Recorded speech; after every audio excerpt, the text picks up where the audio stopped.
Okay, guys, we're live here, and we are streaming our.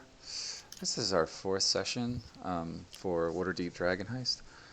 And last week we entered. Well, you guys entered the Troll Skull Tavern and started exploring it, and turned out to be a real rundown type of place. It's a very large manor house, like a tavern house. It's called Troll Skull Manor, but um, you found that there's a bunch of, there was a bunch of rats living there. Apparently, there's also a ghost that inhabits the tavern that you've encountered. You haven't dealt with that situation yet, but you were able to clear out the rats and a very large spider in the cellar. You killed the Rat King in the top level of the manor, and you discovered there was some stashed treasure throughout the manor, which hopefully will help you bankroll the tavern as far as its repair costs go. Which brings me to the next point. You guys were visited by someone from the inn and like the inn company or the inn guild at the tavern. Someone showed up and knocked on the door and told you kind of a little bit about what the expectations of joining their guild was and how it's in your mutual benefit to join them. And you guys took that into consideration, but you were thinking, I guess, more about maybe only opening part of the tavern, but it's kind of left to be seen how you're going to go about that. You haven't even found anybody to help you do repairs on it. The entire tavern needs like full rework, like talking walls and furniture, and you need to hire employees, and there's a lot of things to consider as far as the tavern goes.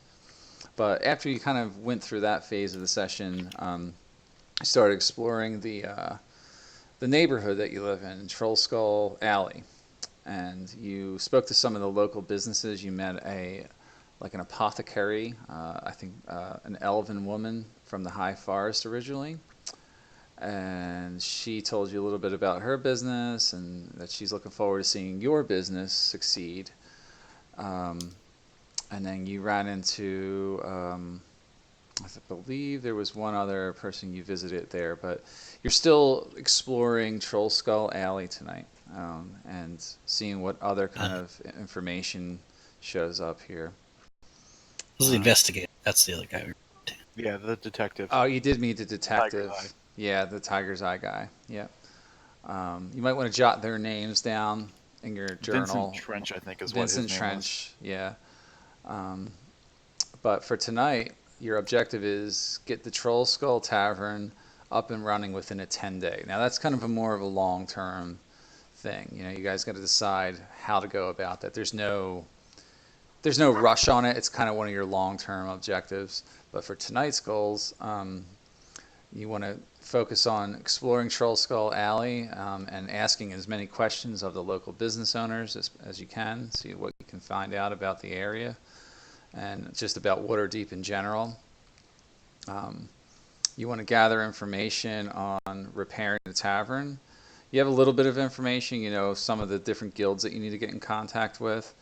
But you want to start figuring out how much it's all going to cost and which guilds will be able to assist you. You want to seek adventure and opportunities along the way and learn about the state of affairs throughout Waterdeep. So it's kind of an open floor night. It's you know, nothing's actually going on at this very moment, but expect things to, like, events to unfold throughout the evening. Try not to kind of get hyper focused on, like, you know, just the inn, but you want to keep the idea of getting the inn repaired at the forefront of your minds as well. But there's more events planned, so there's going to be things happening throughout the evening. But that's it. Does anyone have any questions about last week or what we're going to kind of go through tonight? No, don't think so. Okay, well, we'll get started here. Let's see. So yeah, it's open floor. You guys are heading down the streets of Troll Skull Alley, or the neighborhood of Troll Skull Alley, if you will. And I think we left off right here. You were about to explore another business just to the north of you guys right now. Um, there appeared to be a sign up there of some type of business shop here. And that's where you're at. All right. What's the sign say? This one is, let me get that for you guys. This is, well, you were told to check this one out. It's called the Bookworm's Treasure, and it's Oh, yeah. spelled like Right. this. The lady from the apothecary told you to go here. It's the Bookworm's Treasure. Well, shall we, guys? Yeah. And there's a sign out front. It's adorned with a charming sign of a gold dragon curled around a treasure hoard of books and scrolls. So there's a large sign out front of a dragon. Well, this looks interesting. Oh yeah. I say we go in. Let's go. This building, or is it? Yeah, it's that one you're at right there. It's right here. So I'll move you guys in real quick. Is this a fence? Yeah, it's like a little fence or something. Don't worry about too much about how it looks in there, but so you enter the establishment and you see before you a dragonborn, a gold-scaled dragonborn person, and he says, greetings, patrons. My name is Rishal, the page turner. What can I do for you? Greetings. We just we are the new owners of Trollskull Manor. And we were going around the neighborhood, just seeing what's around and introducing ourselves. Oh, this is good. Yes. I am glad to hear someone will be fixing the place up. It has been an eyesore around here for many years. How can Rishal aid you in your pursuits today? Well, Rochelle, you seem super smart, and it looks like you've read a lot of books. Could you tell us, do you know any lore around that tavern or that manor? We saw some spooky stuff in there. All I have heard is that it is haunted, but I don't know this for sure. But Rishal know many things about neighborhood, and it is a fine area to live in, yes. And And this is my shop, and you are welcome to browse and purchase books at your leisure. I also sell a variety of scrolls and parchments and magical implements if you are interested or so inclined. Uh, yes, actually. Well, perhaps once we have a bit more money at our disposal. But w- would you happen to have anything for spell learning? You said you had scrolls. Indeed, yes, I do. Are you? And he looks down at you. Does he see like some type of badge on you that indicates you're from the Watchful Order of Magists and Protectors? Yeah, I'd probably have put that somewhere where it's visible, so if I'm ever accosted or something, that it's Yeah. clearly there. He says, "Of course, we are brothers of all. After all, we definitely can make some arrangements. What would you like to know about specifically?" Well, mostly if you'd be able to sell spell components and possibly if you had any spell books here that, for a fee, of course, I might be able to learn from. Yes, I can do this. I have many spell books here belonging to myself. I could charge you for my services to copy and transcribe spells into your own spell book, at, of course, a fair and honest price. Would you like to see a list? Yes, if you don't mind. Okay. I'm gonna paste this in. I don't know how well it'll look, but we'll see. It might be just the easiest way to go about it. All right, that works. Kind of works, right? Oh, dang. Yeah. That's a good Rachel, list. I have another question for you. Yes, little one. Might you have any books on how to manage a tavern that is haunted? That is a strange question. However, I understand that Master Volothamp Gedarm, who lives here in Waterdeep, is writing a new book about specters and spirits, if I'm not mistaken. But I don't currently Ooh. possess any books about knowledge of such things. And what about business management, and stuff like that, like finances? Oh, well, I don't know if there's books here that will help you, but I could give you just some advice. Please. The best thing to do is to make lots of money and don't be afraid to spend it and invest in your own business.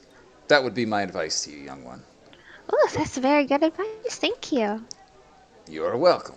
Did you guys hear that? Yeah, Mm-hmm. Good advice, Yeah. huh? Mm-hmm. doesn't sound too hard. I think we can handle it. We gotta spend more money. I would recommend one more thing. If you have opportunities, there are societies throughout the city that would be able to help you find ways to make more profit. I take it you are of some type of adventuring background. Oh yeah. Yes. I thought so. Well, if that be the case, keep your eyes peeled because there are many people seeking adventurers throughout the city. I know that several factions operate here in the city and are always looking for people to perform tasks for them on their behalf. For example. For example, there are the Harpers. I'm sure you've heard of them. I've heard that they're really cool. I wouldn't know, but they tend to look for able-bodied and capable adventurers from time to time. I would stay away from some of the lower level guilds, if you catch my meaning, such as the Zentarum or the Xanathar's Guild. I wouldn't want to get tangled up in nonsense such as that. Well, But you got it. there are many opportunities. Just keep your eyes and ears peeled. If Do you know where Rashal the hears Harpers hang anything, out? they don't have any places I know of. And he just sort of like rolls his eyes and thinks for a moment. However, they occasionally will frequent the Yawning Portal Tavern south of here, south part of the city. And I believe it is in, and he's thinking, and you guys are like, yeah, we know where it's at. We've been there, but he just tells you that they have some type of presence there from time to time. The Lord's Alliance also is obviously very prominent in the city, as the city itself is ran by such a faction. I would seek employment with them if I could find it. That would be my advice. Right on. Well, is there anything else I can do for you? He's got books of all type in here, too. There's tons and tons of books. There's like 2 floors of books in this store. And you Dim said he goes also- to the home improvement section. Okay. You do that. And you find several books of interest. Like 4 or 5 of them. What do you do with them? I just start flipping through them. I'm sorry, I interrupted somebody. That's okay. If you're interested in these books, I can make you fair offer for some of them.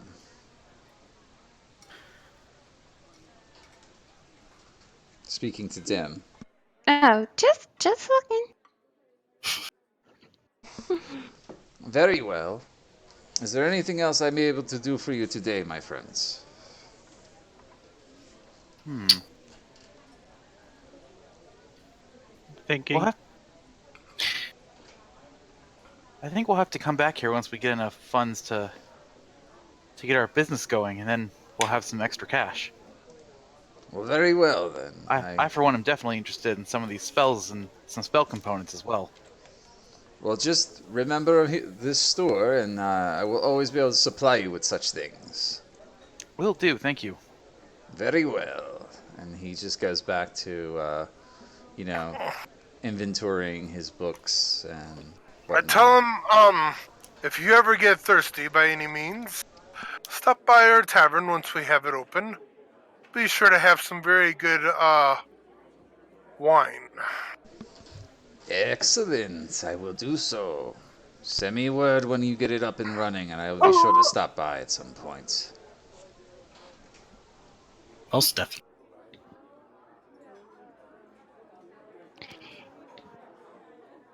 Yeah, tell everybody, don't forget. I mean, want to ask questions, but we also want to bring customers to our tavern. Like I said, I will let people know when I can. If that's all, then I must be back to my business here. Looks like you're not Right. buying today. Yeah, sorry, I'll definitely be back, though. Yeah, he shuffles you guys out. Ooh, a little pushy, huh? So, guys Alright, are guys, we're next. back on the streets and left to your Okay. own devices again. Well, I don't think we explored anything to the far eastern end of this alley, and also the north area. No, we didn't.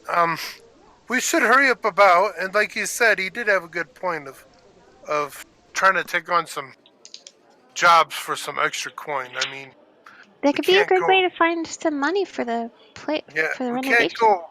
can't go wrong there. Agreed.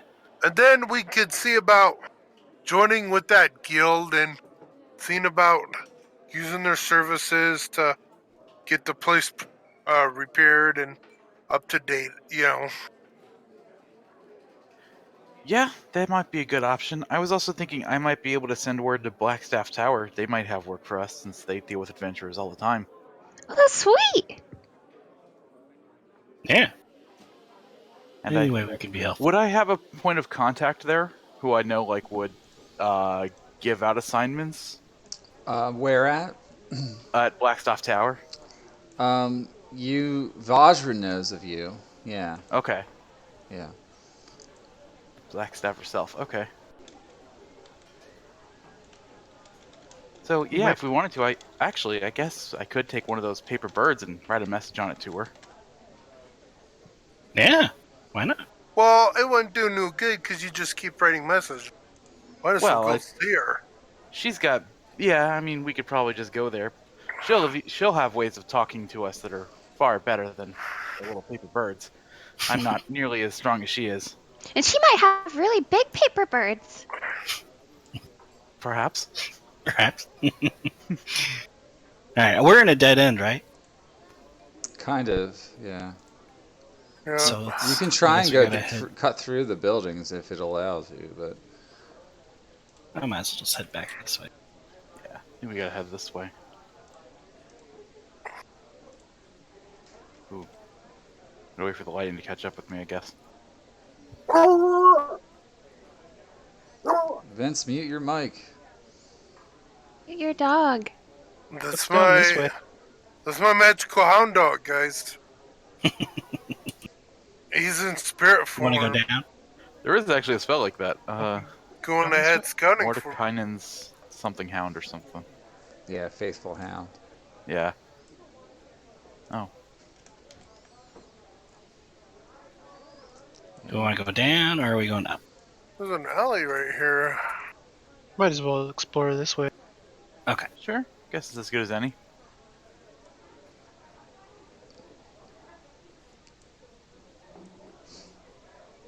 Oh, look, another alleyway.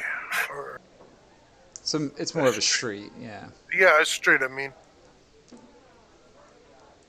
Are we still technically in Troll Skull Alley?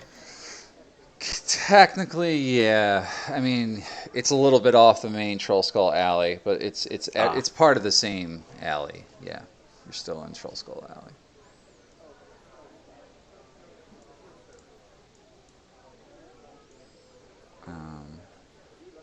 Yep. Keep heading down the street. You see up ahead, there's a sign out in front of this building, right here. Let me describe that one to you guys. This is apparently some type of blacksmith. It's called, the sign out front says Steam and Steel.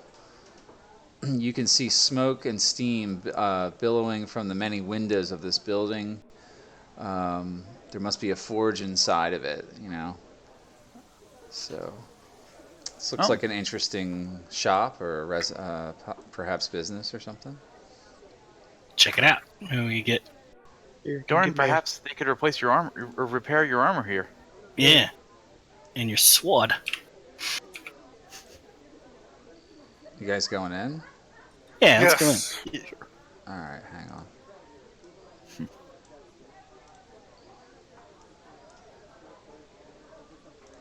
One sec. So you all shuffle in there, and you see there's two people inside here. One appears to be, well, they both look different to you guys. Someone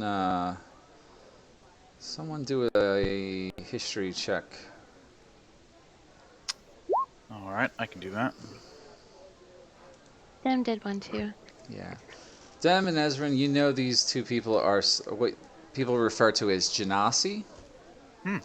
One is definitely from the domain of fire, and the other looks like it's a water genasi. A man and a woman. And they greet you and say, "Greetings." The man says, "Welcome to Steam and Steel. My name is Embrick, and this is my wife, Avi. Welcome to our store." And you see that they're kind of working the forge as a pair. Embrick seems to be at work, busy forging weapons of all types, and Avi appears to be hard at work, working on various types of armor, things of that nature. What services do you require? He says. He's very direct and to the point. I might need in need of repairs. Repairs? What type of repairs do you seek? Well, you see this big fucker over here? He went ahead and fought some goddamn oozes, and pretty much he did permanently aesthetic damage to his sword and his armor. Oh, indeed. Let me Yup. see your sword. Handed my sword. He takes the sword from you and takes a long look and he says, "Oh, this is not good."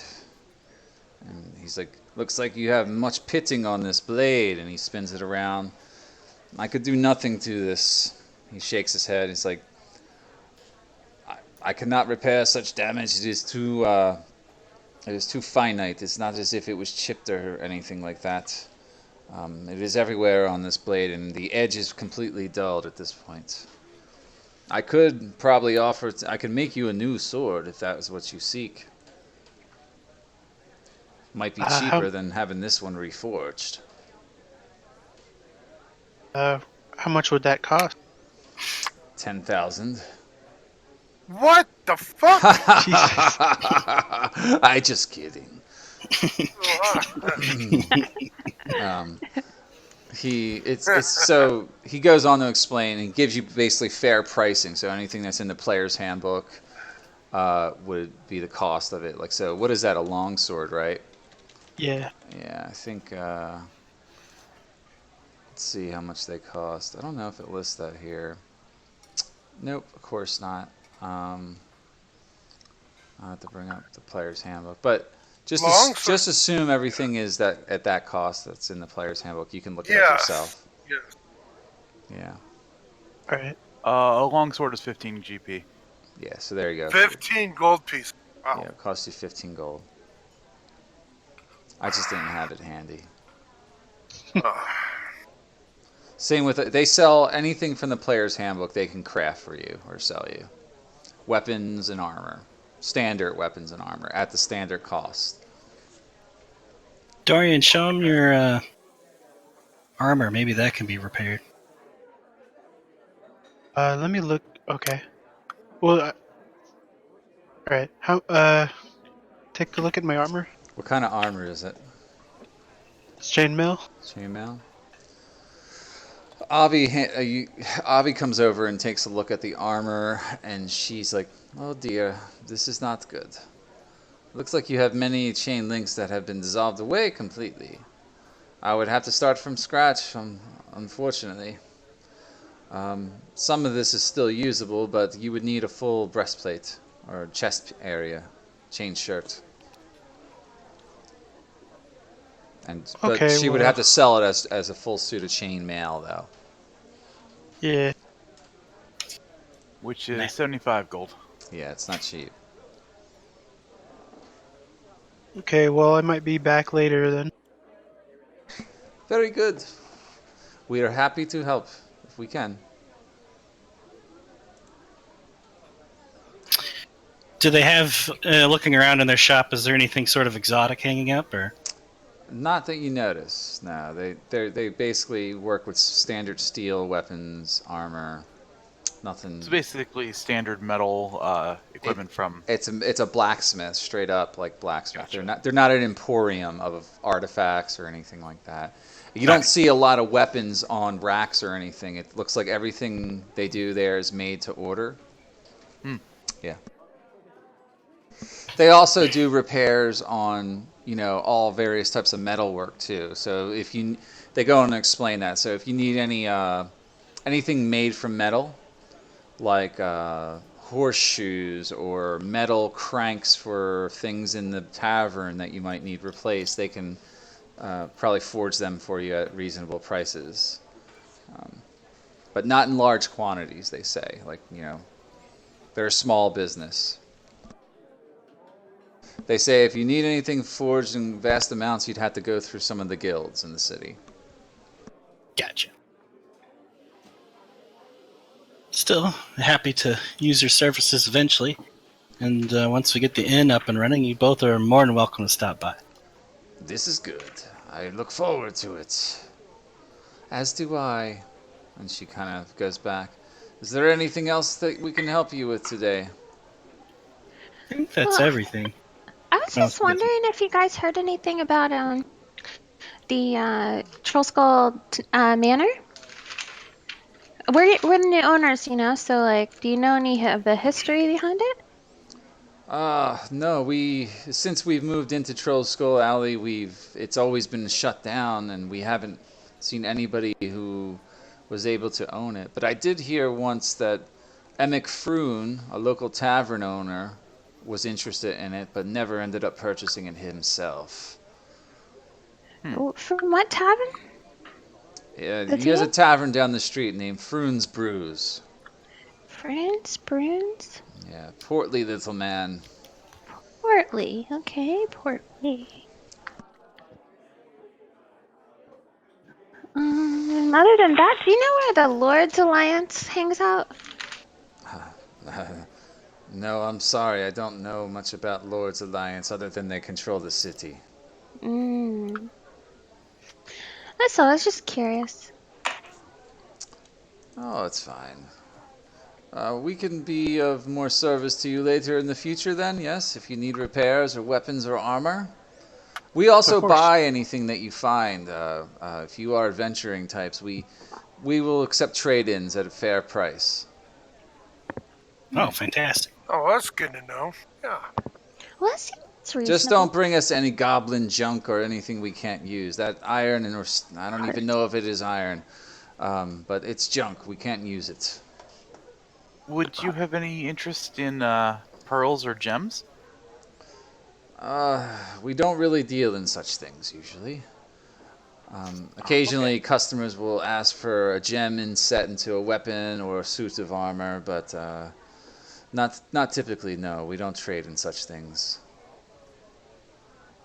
I do have this war pick Oh, I wasn't going to use.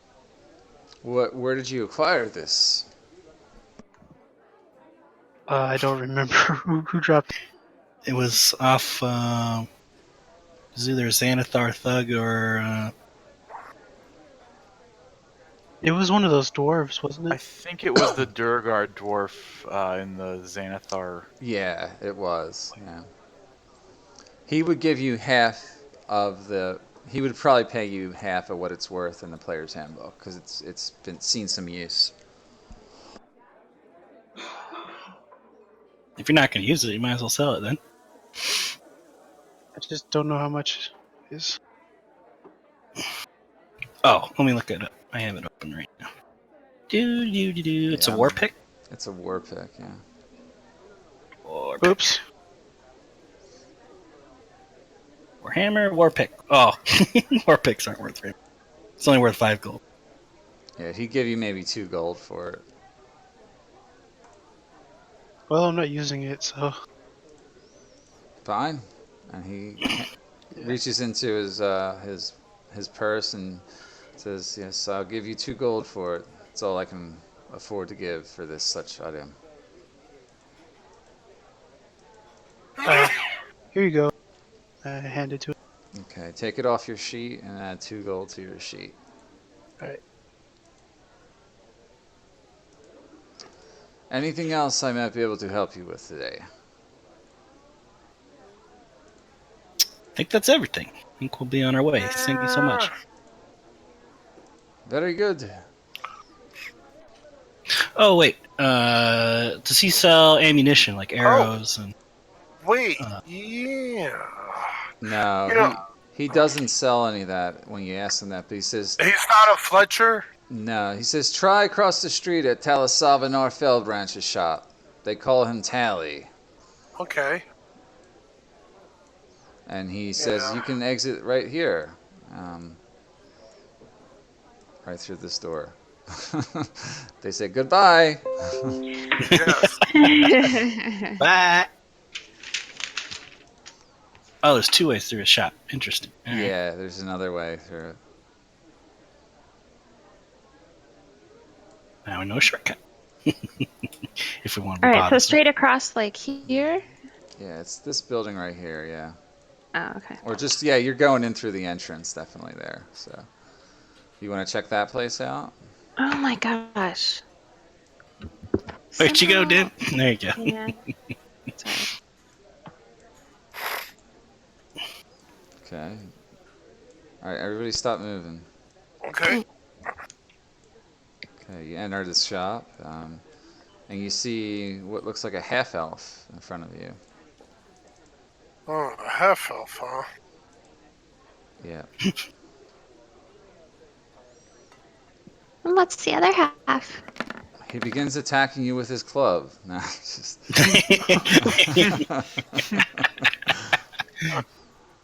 his shop, he says, welcome to my shop, the Bent Nail. He's a wood carver and fletcher by trade, he tells you. Looking to buy today? Begin to inquire. You see a lot of shields and bows and some crossbows. He also seems like he's a bit of a furniture smith, like wooden furniture, tables and chairs and stuff. You see a lot of different projects that he's currently working on. Ooh. Yeah. Am I missing the party? Oh no. Okay. No, there you go. We Hey, kind of Mr. already. Tally. Hello, young one. Hello. We just we came from your neighbor across the street, the fire guy and the water lady. Embrick and Embrick Avi. and Avi, yes, I know them. Good people. And I see here you're making some furniture. I want to introduce my party. These are my friends. I'm Dem, and here's you guys can introduce yourself. There's Volmir. Yep, greetings, Archimedes, Valerian. Um, that's pretty interesting craftsmanship you have with your furniture. Are you able to repair furniture? Occasionally, yes. I mostly build new furniture here. That's primarily my trade. Which might be more of what we need anyway. Yeah, I think Yeah, ours was beyond repair, wasn't it? yeah. Yeah. By chance, I have a question. There's so many damn rules about this fucking city. Are you allowed to sell this furniture for the tavern that we just opened up? That you guys are welcome to come drink at anytime you please. Um, without going through a goddamn guild. Well, of course I can sell you furniture. My prices might not be as cheap as you going through some type of guild or repair, but I could definitely provide you with many objects of furnishing. Um, how much are you looking to buy? Oh, we need to Uh, refurnish the whole. yeah. Oh, Kind of what? like three floors of furniture, a Which? tavern, How large is this place? Very large. medium.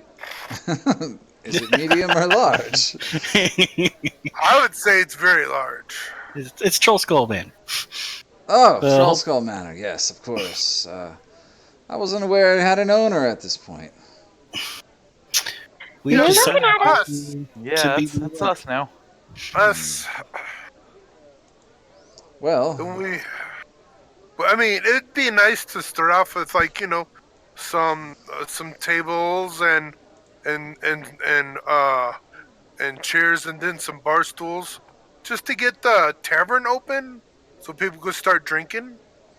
You know, that's a start. hmm. Well, there's quite a many room. I'd have to give you an estimate based on a walkthrough, but from what I know about the building, I figure I could probably furnish the whole place for somewhere right around 500 gold. Huh? Okay, that actually sounds pretty fair. And that's only the furniture. I only do wooden furniture. I don't do anything else. Yes, yes. How much was that again? 500 gold I could probably do. Oh, that's not too bad. No, Do you have that's any not. work that you want to trade it for? Work? No, I have no work. Enemy? No. I I tend to get along fine with everybody in the alley here. I take it you're looking for work. Is that correct? Mm, We are. Yeah. Hmm. We need to earn the 500 gold if we're going to use your services. I see. Well, I would recommend joining some of the guilds, or perhaps some of the other factions throughout the city, like the Lord's Alliance or the Order of the Gauntlet, if you're so inclined. Well, everybody keeps saying that. if you were gonna join one of those guilds, where would you go? Ah, one can never tell. Um, try some of the other taverns in the city, perhaps. And So, that's all he knows, really. so I tell him, besides being a pretty well crafted woodsman, a woodworker, I see you're also a fletcher.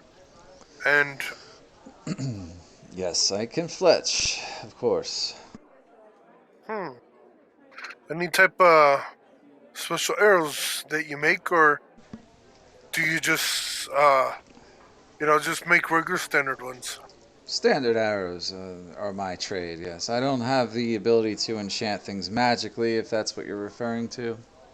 Oh yeah, or maybe make special ones that arrows that might be able to pierce armor a little easier, Different or colors? or something like that. Ah, I so you're say, looking hey, for masterwork. yeah, I pull out this old of an arrow that I bought, and I show it to him. I say, "What do you make of this?" Hmm. He looks at it. Fine I bought it. craftsmanship, I bought it yes. from a wizard. He said it's a very, very old trinket. It's old, definitely old. I kind of says it's seen better days, of course, as you would Yes. agree. I couldn't do much with it other than fasten it to an arrow for you. I don't know how well it would pierce, though. Well, it already is an arrow. Yes, but look at the edging, and he points out the fact that it's been dulled over time, and it's made out of like more of a brass, not like a steel, and it's in a beautiful shape, but he can't, Oh, he can't guarantee its ability to kill. I thought it was made out of fine elven smith, and was made out of silver. So, Oh no, it's just the inlays are silver on this, as you can see here. He points it out to you. oh, okay, yeah. Well, I I'm thought it'd sorry, be my kind of friend. cool. Yeah. Maybe we go over to the the other tavern that we just heard about. Froon Brews. Yeah, I have to check them out. Okay. I guess they'll be our competition. So, Well, go ahead. I was gonna tell. Well, thank you for the introduction. Once we get up and running, we'll definitely seek out some furniture and be more than welcome to come drink anytime. Would be open at all hours of the eve, whether we're there or not. Okay. Well, I will look forward to seeing your business open. And he says, fair winds in Elvish to you. Ah, safe travel. Okay. He sells basically, just so you know, wooden shields, quarterstaffs, canes, arrows, or bows and arrows, crossbows. So if you need anything like that, he's the one to go to. All right. All right, you guys exit the building. Yes, yes, yes. Hey, where's that fat drunken dwarf at? We left him in the cellar. I believe you left him back at the tavern. Yeah, or the manor. Yeah, we did. Oh, yeah, okay. I was just wondering We could always whatever happened to him. we could always write a note and have Ruby carry it to him. You can use one of your paper birds. Or that. We should use one. Just for Actually, how fun. far are we right now from Troll Skull? It's Manor? right around the corner. Like, it's right. Yeah, we might as well just walk back up there. Yeah, Is you're it not within far. message distance? Nah, it's a little further than message Okay. distance, yeah. Yeah, we might as well just walk there. You at this gonna head point. back to the tavern? Yeah, let's get our dwarf friend. Yeah. Okay, you guys start heading back that way. Go get that drunken dwarf bastard. Before it destroys our fucking place. Well, it's already kind of destroyed. Or gets in a fight with the friendly spirit there. You guys gone into the tavern, right? Yep. Yeah. Yeah. Yep. Which I guess we went past the entrance, which is over here. That's close enough. You guys make it there.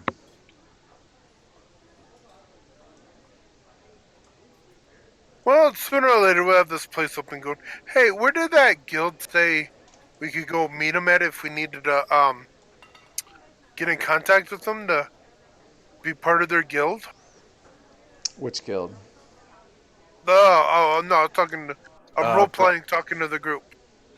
Oh, where did he say? I totally. Yeah, he said, what did he say? He's like, the Tavern Guild or something? Maybe Guild a of Taverns? the Oh, you yawning mean portal. Broxley Fairkettle? Yes.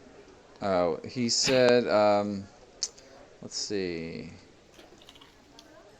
He is from the Fellowship of Innkeepers. He just said he would check back in with you guys in a few Alright. days, basically. It might work for a benefit if we And- try to strike a deal, look for some work, and then join them to get And this just- place going. Just as a so I remember you saying that we thought it would take between 500 and 2,000 gold to fix the whole place up. Yeah. That's what Broxley was saying or something like that. Does that include like so like the $500 or 500 gold for furniture? That wouldn't like include like the fixing up the bar, fixing up Nope. the floors, anything like that. No. So basically, the way this is going to work is like this. So let me see. I got the wrong slide up. Okay. Um, any one-time expense. So like for any major renovation, it's going to probably cost you guys 1,000 gold. And then you need about 250 gold for guild licenses and contracts. That's initial costs just to get the tavern up to a state where you could run. Then there's regular expenses to keep everything else running, like to keep like the Vinters Guild and the Brewers Guild to supply you with, things to sell, which are like it's regular expenses, like 50 guild per 10 day, which covers everything. Like that's like a recurring price. So here's basically how it breaks down for you guys. It's all in his documentation that he left with you guys. So I'll post it right here, so this way no one's confused about it. So your one-time expenses are going to total up and around 1,000 gold. That's to renovate the tavern over a period of 12 days. 250 gold for guild licenses and contracts. So first you got to pay them up front, and then for all the supplies and their labor costs, you're going to end up paying 1,000.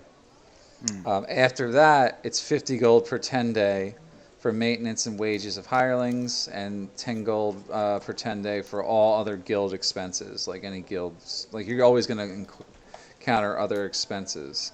But the way it works, though, over time is there is a every so many days, I think it's every 10 days as well, I roll a D100 plus 10, and I consult the running a business table from the DMG, and that determines if you've made or lost any money.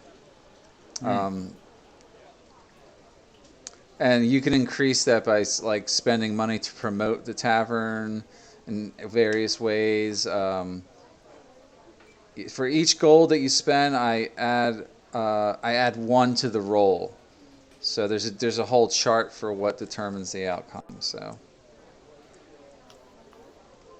if you owe anybody money, I subtract one. Ah. Yeah. So the 1,000 gold would be enough to pay the guilds to renovate this place. But that's not including furniture costs or other things like that. It's for the walls and the plumbing and all that kind of stuff. So Gotcha. all in all, you're looking at close to 2,000 gold to get it really going, And it would be cheaper to have it paid for like all in one lump sum instead of trying to piecemeal it out, because every time you hire a guild to come in, they're going to charge you again for the contract, and it gets more expensive. So I looked at your guys' total earnings right now, like your group inventory. You're not that far off, because you got 100 gold. You got 1,282 copper, so that's half of that. So it's about 641 copper. I'm silver rather. That turns into 641 gold, and then the copper is what, half again that or something? Forget the conversion rate for copper to gold. Is it 10 coppers, 1 silver, 10 silvers, 1 gold. okay? So I mean, you're under 1,000 right now. Yeah, I kept meaning to go into that and do the math, but Yeah. I just never got around to it. So let's see. So 10. I always forget the conversion for money in D&D, but 284. You got 284 copper. So divide that by 10, and that becomes 228 silver. How much silver? 10 copper equals 1 silver. How much silver equals 1 gold? 10. 10. Awesome. Yeah, the weird ones are like Electrum. Yeah, it's like the I think half. that's actually the stuff. only weird one. So, so divide that by 2. You got 755 gold and silver and copper. So combine that with the actual gold you have, you're at 856 gold. So you're not that far off. And plus you have gems that are worth gold. You could sell some of the stuff that you found, like the sculptures and the gems. You just got to find buyers for that stuff. Yeah, I mean you're right around 1,000 right now.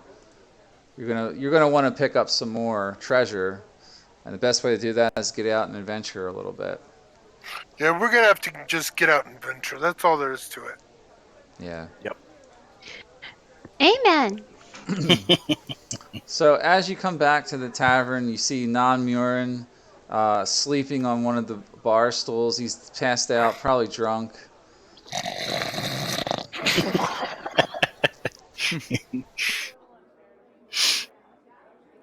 All right.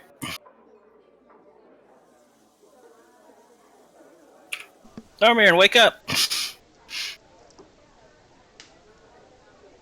he awake? I shake him. Wow!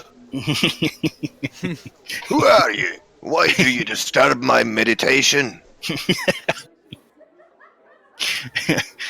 I'm Voldermere, remember me? He like squints at eyes. Which one of you four now? Oh no. Well, we are all Volmir Kylas. Yeah, has anyone ever told you that you look very much alike? Yes. Beautiful, beautiful. So, what are you doing in my tavern? I also own this tavern with you. Oh, right, yeah, there was something there. Beautiful place, isn't it? Just needs a bit of work. Look what I've done with it. Wonderful. We're actually all talking about what we need to do to get the place up and going. Just wanted to see if you want to be part of the conversation. Oh, yeah, we might want to restock, you know. Yes, there is the cost of that. We didn't even figure food or water or drink. Yeah, there's a lot of guilds you're going to need to employ to get this place supplied. That's where the regular expenses come in. The renovation is to get the place looking pretty. So, but So where have you guys been? Well, I've been all hard at work here. Introducing ourselves, drumming up a little more business for when we get up and running. Just so we've met. Who have we all met so far? Tally, Met the alchemist, in Alchemist. town, the detective, Apothecary. Apothecary. apothecary. Yeah, Yeah, her name Rachel, is the Fala page turner Lafayette. with scrolls and books. Beautiful. Somebody was keeping up and then stopped. I would Yeah. write in there, but I can't spell for crap. We got That's the herbalist's name. Ah, perfect. Oh, I found this website, which is does a gold conversion thing. Oh, okay. Like an automatic thing. Yeah. Oh, nice. So it's just we actually don't have all that much actually. We should Well, we sell do some for of some these stuff. gems. You do though. I just did the total of it. You have just under 1,000. Well, about 100 shy of 1,000. Oh. Yeah. You're not doing too bad. And that's without the gems, right? That's without the gems. Yeah. You know, I'll just edit our group loot right now. How much did you say we had? You got to keep it in the right terms though, because it is what it is.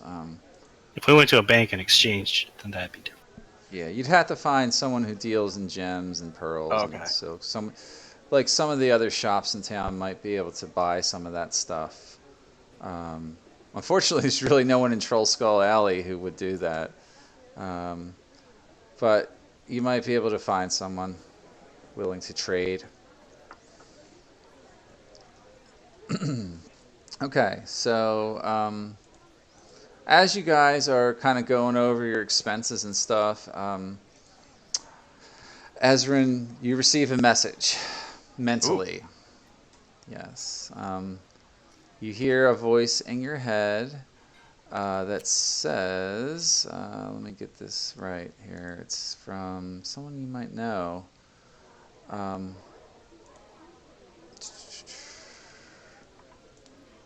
No, I don't want that one. She says, Ezrin, this is Vajra, the Blackstaff. Come to Blackstaff Tower in the Castle Ward at once. Bring your friends. Sending lets you reply, right? I don't think sending lets you reply. Okay.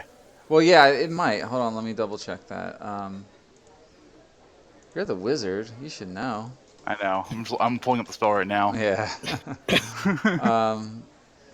Send a short message of 25 words or less to a creature you are familiar with. Send the message any distance and even to other planes' existence, but if the target's on a different plane, there is a 5% chance the message doesn't arrive. Creature hears the message in its mind, recognizes you as the sender if it knows you, and can answer in a like can answer manner. back. Yeah. Okay, yeah, I'll reply. Yes, I will speak to them immediately, and we will get to you when we can. Okay. And then I will. Everyone probably just saw me talking to the air and thinks I'm nuts. Yeah, most likely. Anybody So, okay? yeah, I remember how I was saying how I thought I could make contact with the Blackstaff Academy? Yeah. Blackstaff Tower? Well, Yeah. the Blackstaff herself actually just contacted me and said we should go there right now. All of us. Ooh.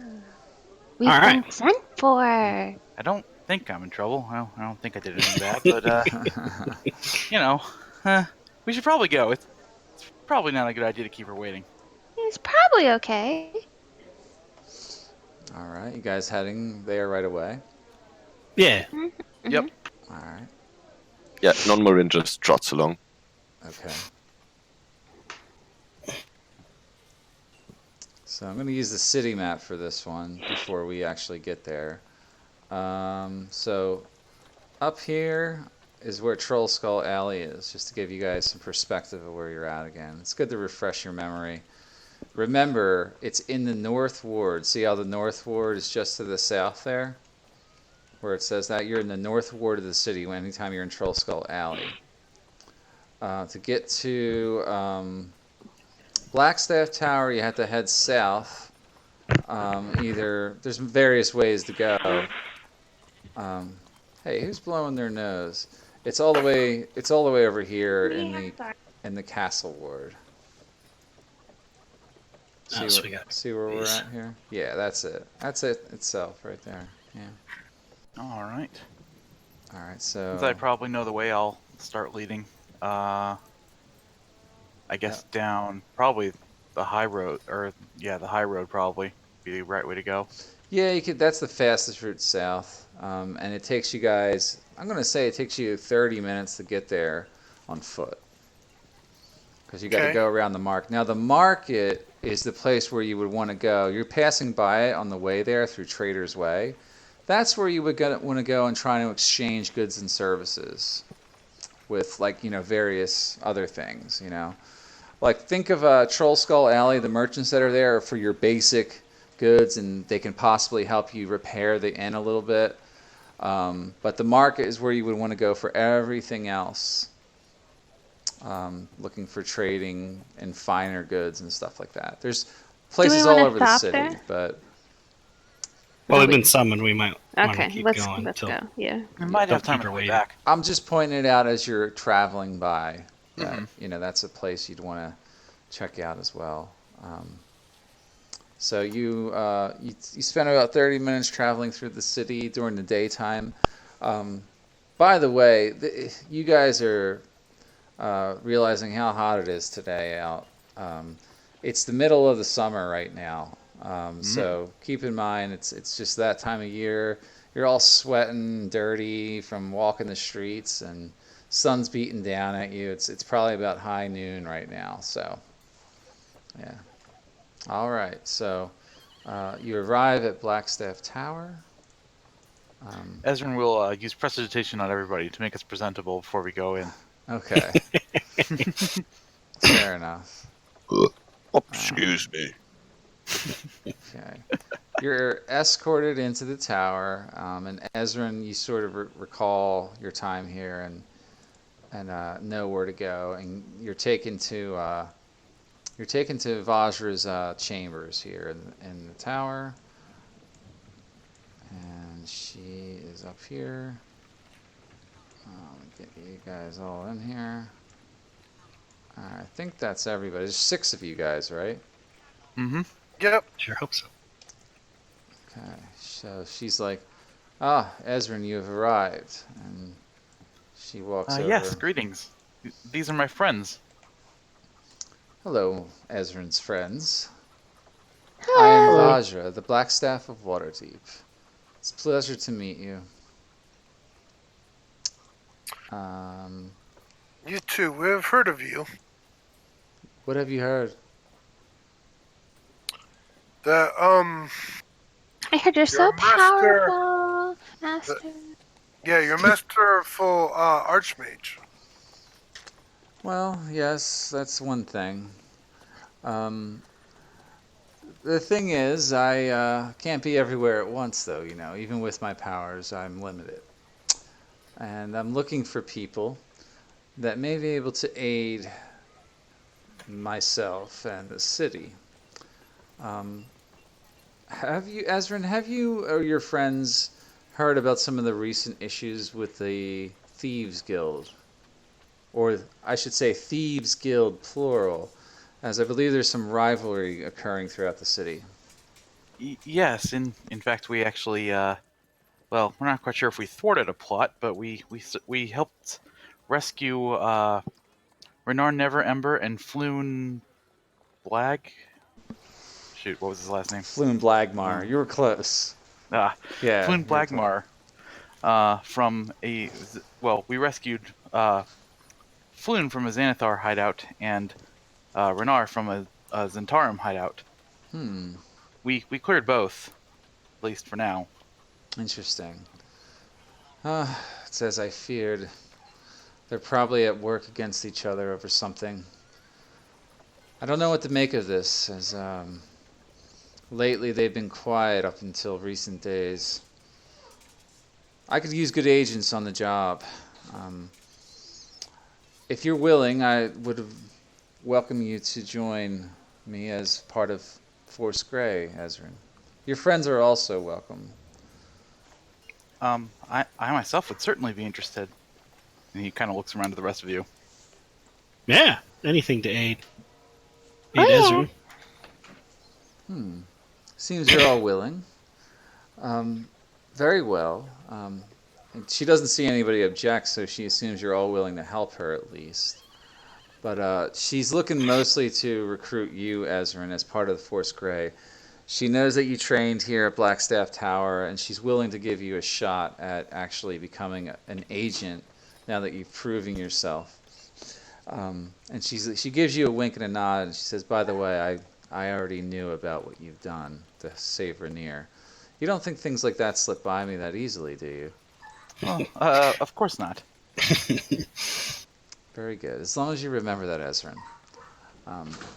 However, as I said, we need to figure out some more information about what they might be doing in the city. There is a man who lives in Mount Waterdeep by the name of Hlan. And he's somewhat of a mystic seer of types. I want you to go visit him there and see what he knows about the goings-on of these factions and whatever else he can tell you about the city. Okay.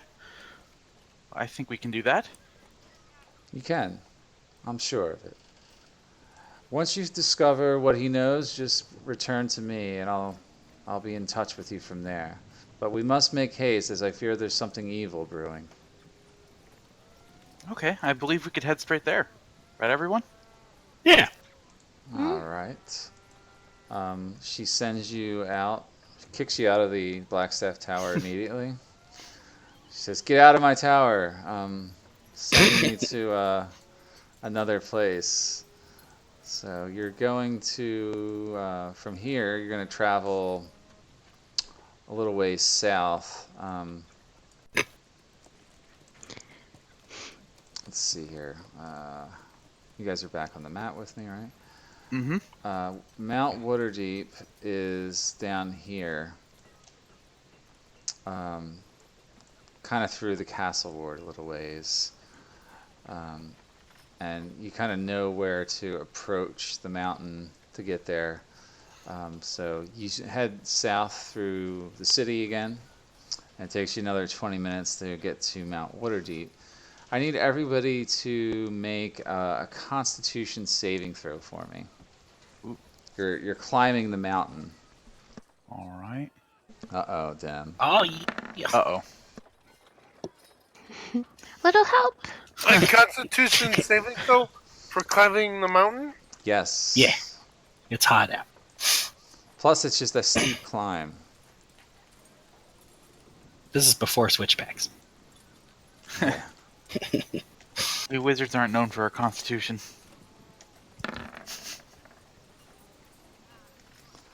Oh, God. That's not fucking good. Oh Come no. on, this is just a little pleasant hike. Does anyone know good marching songs? Ezrin and Dem, you receive 3 levels of exhaustion, Oh shit. Oh god. according to That's this. a lot. It is a lot. Now that I'm reading it, I'm like, what? Like, hold on, let me see what that does to you. A disadvantage on ability checks. Speed is halved. Yeah. Disadvantage What on the attack fuck? rolls and saving throws. Oh my god, that's insane. We'll just say you receive 1 level of exhaustion, because that seems pretty ridiculous. So at 1 level, you have a disadvantage on any ability checks. Yeah. Yeah. So, okay, but that's what happens. I think that's a little too steep of a penalty, but you guys make your way up the mountainside, and you find an entrance to a cave on the side of the mountain. That's where she told you to look. She told you to go up the mountain and find his cave. He's kind of a hermit and lives by himself there. Mm-hmm. Just for future reference, I know we're almost there, but I wanted to tell you guys that in the future I do have a marching song that we can start to sing. Maybe it'll help next time. As Ezra I'm huffs and puffs. crawling. Yeah. All right, let's get there.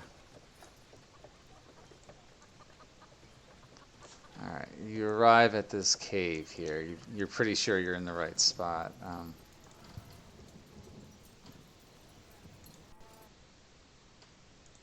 All right. This must be the place, I guess. Mm-hmm.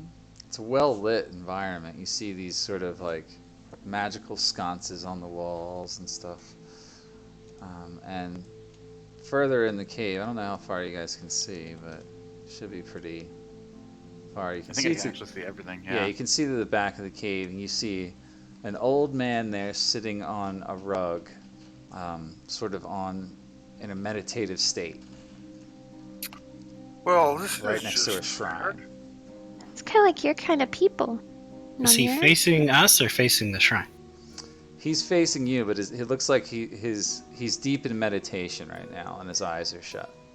I got a question. I want to do like insight. Or do we feel any like evil presence coming from like the shrine or altar or anything like that?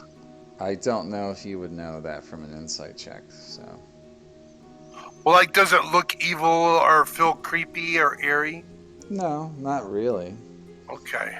More like it's just this kind of mystical air about the room. Okay. All right. Yeah. Yeah. Okay, so he's just sitting there. He doesn't acknowledge anybody. He looks like Wait. he's half asleep. Hey, We should probably all approach, I guess. hey, you drunken dwarf! Ain't this what you do? Exactly.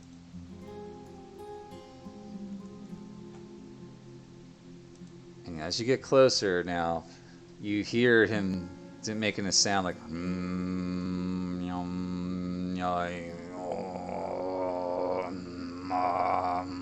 He's like got like a deep like meditation thing going. He's humming to himself like to keep his like meditative state and flux. Still got his eyes shut. Excuse me. We're very sorry to interrupt you. Oh. Hello. Yes, hello. We were sent by Vajra, Sefa, the Blackstaff. He kind of nods to you. She wanted us to, see if you knew of anything about the recent gang activities or anything else strange going on in the city. At that, he just kind of stands up and he says, He says, I will tell you what I know. But first thing is first. He points to the dwarf. He says, this one must fight me. One on Yes, brother. If you can land one hit upon me, I will see if I can help you. I will land 1,000 hits upon you. Okay. You got this, Norbert. All right, so it's one-on-one. He steps up to you and he does like the traditional like bowing motion, like that most monks would give before a challenge, and then he goes into like this like kind of like crane style, and he gets ready for your first movement. You know, like like in kung fu where they do their fighting stance in the beginning. He's waiting for you to do what you do. All right. Do I still have that inspiration from them? When was that from? I think like last week. Was here. Well, I give inspiration at the start of each session. Okay. Yeah. Cool. In that case, Non-Murin will do a little bow tune, or at least he'll try to. But being intoxicated as he is, or at least seems to be, he stumbles forward. But it's all a ruse. He turns and tries to apply a spinning elbow to our friend's face here. Okay. Make an attack roll. Bam! Easily. And flurry of strikes. Oh, okay. Go ahead. He easily parries your first blow and your Oh, second by the way, blow. that's a 25. Oh, because you're doing inspiration. Exactly, yeah. Oh, he's like, you snap one, you catch him a little bit with it. It doesn't do much to him. He just kind of smiles at you. He says, and then you both kind of give pause at that point, you know, and he starts speaking to you again and says, I see you have great technique, my friend. Thank you. As do very you, well. Master. Challenge What is your is name, met. by the way? I am known as H-Lam. H-Lam, it is an honor. Honor is mine, and he gives you a bow. I see you one day you will be a great warrior. I'm a great warrior now. Your technique is not bad, but it needs refinement, I would say. Okay. Here is what I will tell you. And then he goes into this long speech. He says, 3 younglings. 1 gone red. 2 not dead. Founders Day is their end. Dragon saves souls. And then you see him kind of back off from you guys. And he goes back to meditating.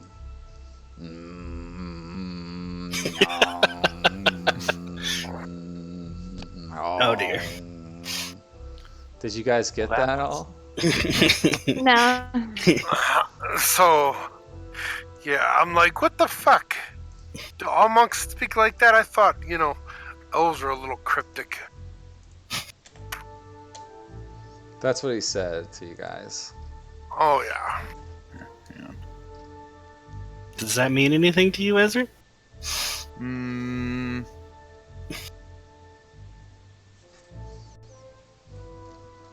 One not, two not dead.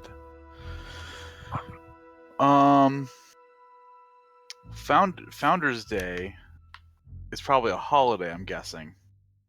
You would note that as a holiday, and it's coming up in the summertime, probably in like 4 weeks or so, give or take.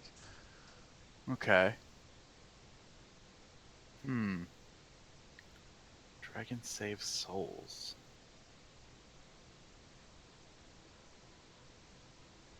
Might be something about like budgeting and saving money.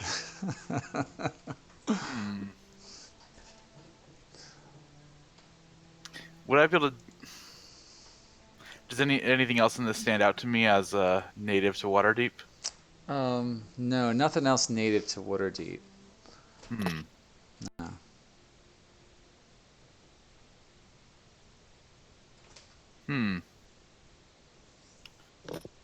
Would I be able to make some type of check to see if I could? I don't make any sense of this at all.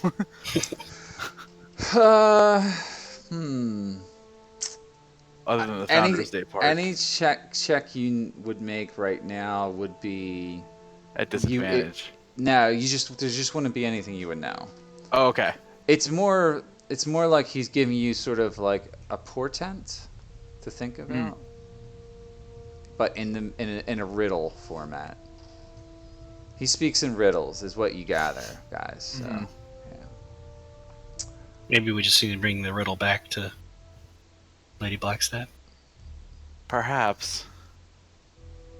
I'm sure she'd be able to make more sense of it than we can. Founders Day is coming up. What is this Founders Day? Founders Day is a big and at day that point, in I would tell them. I Is don't know.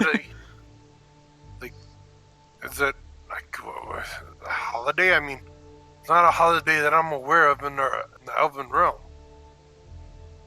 It's specific to Waterdeep. It has to do with the founding of Waterdeep. Let's see if I can find this real quick for you guys.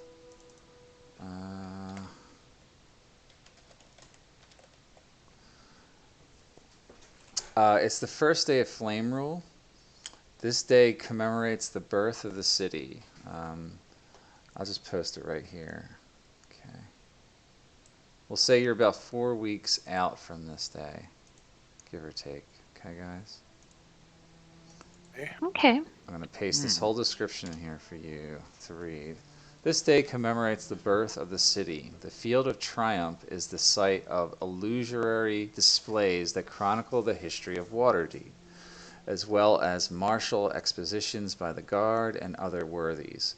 Many feast halls sponsor Founders Day costume contests, with prizes going to those who wear the best recreations of the garb of historical personages, like basically people throughout history. Once banned as frivolous and distracting, the practice of veiling Castle Waterdeep with an illusion has been reinstated. Several mages come together to produce the effect, which seemingly transforms the castle into the ancient log fortress of Neomar. The illusion typically lasts from midday to sunset, unless someone has the audacity and magical might to dispel it, and is regarded as a stunning work of magical art. This is all in Volo's Waterdeep Enchiridion, like the guide to Waterdeep, basically. You look it up in this book, Ezra. That's what you know about Founders Day. So everybody kind of gets an idea of what it is. It's a day of celebration, celebrating the founding of the city of Waterdeep. And people are in the streets. It's sort of like Mardi Gras, for lack of a better term, but in Waterdeep. Yeah. Oh, well, that's pretty interesting. I didn't know you guys had such holidays. There's a lot of holidays in the city. Indeed, Waterdeep has a lot to offer.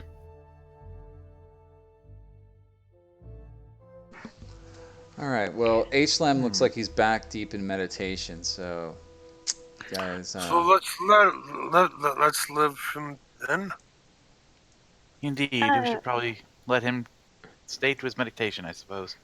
Dim's really curious about this thing over here with the hand and the lights. Is that a chair or something? It's a giant statue of an up-faced palm, and on each fingertip there's just different lights on it, like different candles. These are crystals or what? Like along the walls, just different plant life, and these things here are they're like little lights. They're like think of them as like blue glowing light bulbs.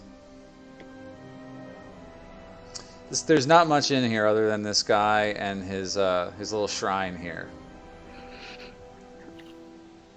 All right, I suppose we should head out. Yep, we should head back. Hey, how'd Lillian get here? Yes, I was wondering. I can also actually I put see it up there. here as well. Where? Yeah. North. Same. Oh, really? I'll fix that later. Don't worry about that. Okay. So for right now, you guys head back down and report back to Vajra real quick. Mm-hmm. Yeah. And you don't encounter exhaustion going back down, but it's fairly easy to get back there. And you're back in front of Vajra again. I can see this too, by the way. See what? This cell, I think. You gotta do better than that.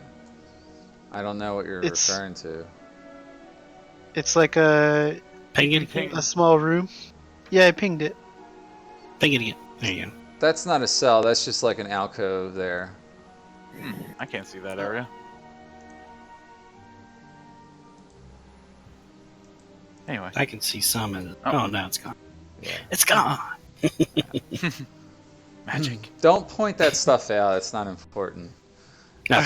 It's just the environment is not as important as what I say, guys. So it's actually kind of distracting when you do that. I'll tell you if there's something in the room to be concerned with. It's mostly a description. All right. So Vajra says, "So, what did you discover?" Well, he gave us an odd riddle that we haven't really figured out. He said 3 younglings, 1 gone red, 2 not dead. Founder's Day is their end. Dragon saves souls. Sounds like rubbish to me. Although Hlam has spoken prophecy before, that's why I sent you to him. I was hoping for something a little bit more concrete. Well, We've been going over the riddle, but we haven't figured out anything concrete either. The only thing we've figured is, well, Founder's Day, which is coming up. It sounds like that either starts something or ends something. what question did you ask him? Mainly if he knew any activity of what was happening with the gangs and anything strange with the city. This doesn't sound gang related to me. I wonder if it's a portent of something more nefarious at work. I will bear it in mind. For the time being, I say good job. I will note this on your record, Ezrin, as a successful mission on your behalf. And Thank you. once again, welcome to Force Grey. There will be more missions for you in the future, I'm sure, as things around the city don't seem right to me. So Ezrin and actually, I think only Ezrin is going to be Force Grey, unless anyone wants to join Force Grey. You receive 1 point of renown in Force Grey. You're not a member yet. You're working towards your membership. So all throughout this campaign, you guys will join factions, and in order to get better benefits from the faction, you have to earn renown. And what she does is she gives you guys a small pouch of 20 gold pieces. Ooh. And for Ezrin, she gives you 1 potion of invisibility. Cool.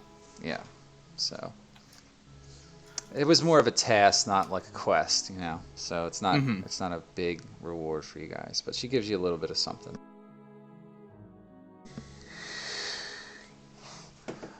Each of us gets 20? No, it's just that's it. 20. I'll stick it in the group loot. Yeah. Okay, so I'll stick a 2 there. There we go. So you gain 1 point of renown, Ezra. She says, I All understand that you guys are now the proud owners of the Troll Skull Manor. I wish you luck in that endeavor. Seek me out Yes, for thank more you. work in the future. Will do. Okay, so that sort of ends the scene, and you guys, like, you know, have nothing else really to go over with Vajra at the moment. Unless you have anything to ask her.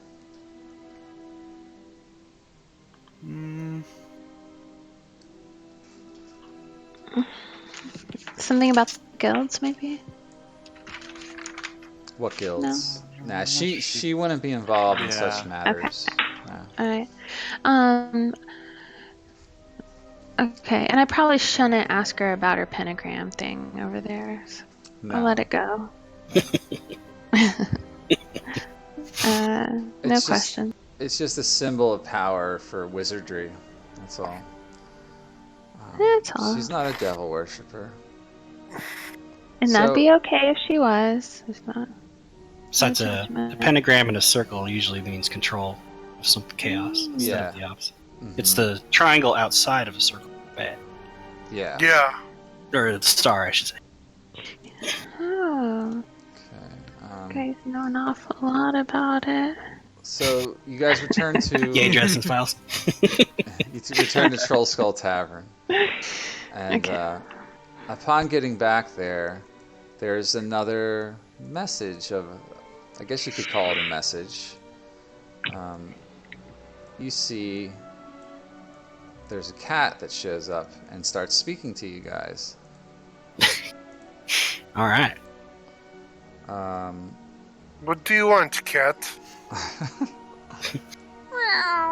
Kitty, kitty. Do you have a name?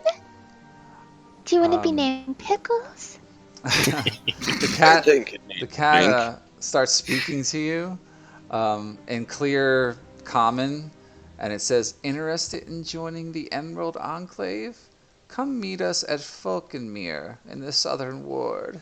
And then the cat just darts off and goes hiding somewhere else. What is this Emerald Enclave? Does anyone know what it is? I've heard of them. I heard they're just really into nature and balance and the natural order of things and balance.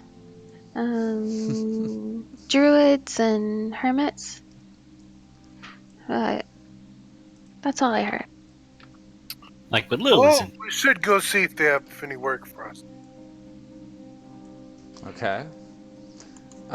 Do you guys head over to there? It's in the Southern Ward. Falkenmere is like Ezrin and Dem know the name of it. It's like a large compound. It's like a noble's estate, but it's known for its lavish gardens that are like in the surrounding estate. So there's a lot of large estates in the city that you guys come across from time to time, and Falkenmere is one of the most famous. And you guys head there. That's where you were told to go to meet your contact for this Emerald Enclave place. Sure. Okay, yeah. Okay.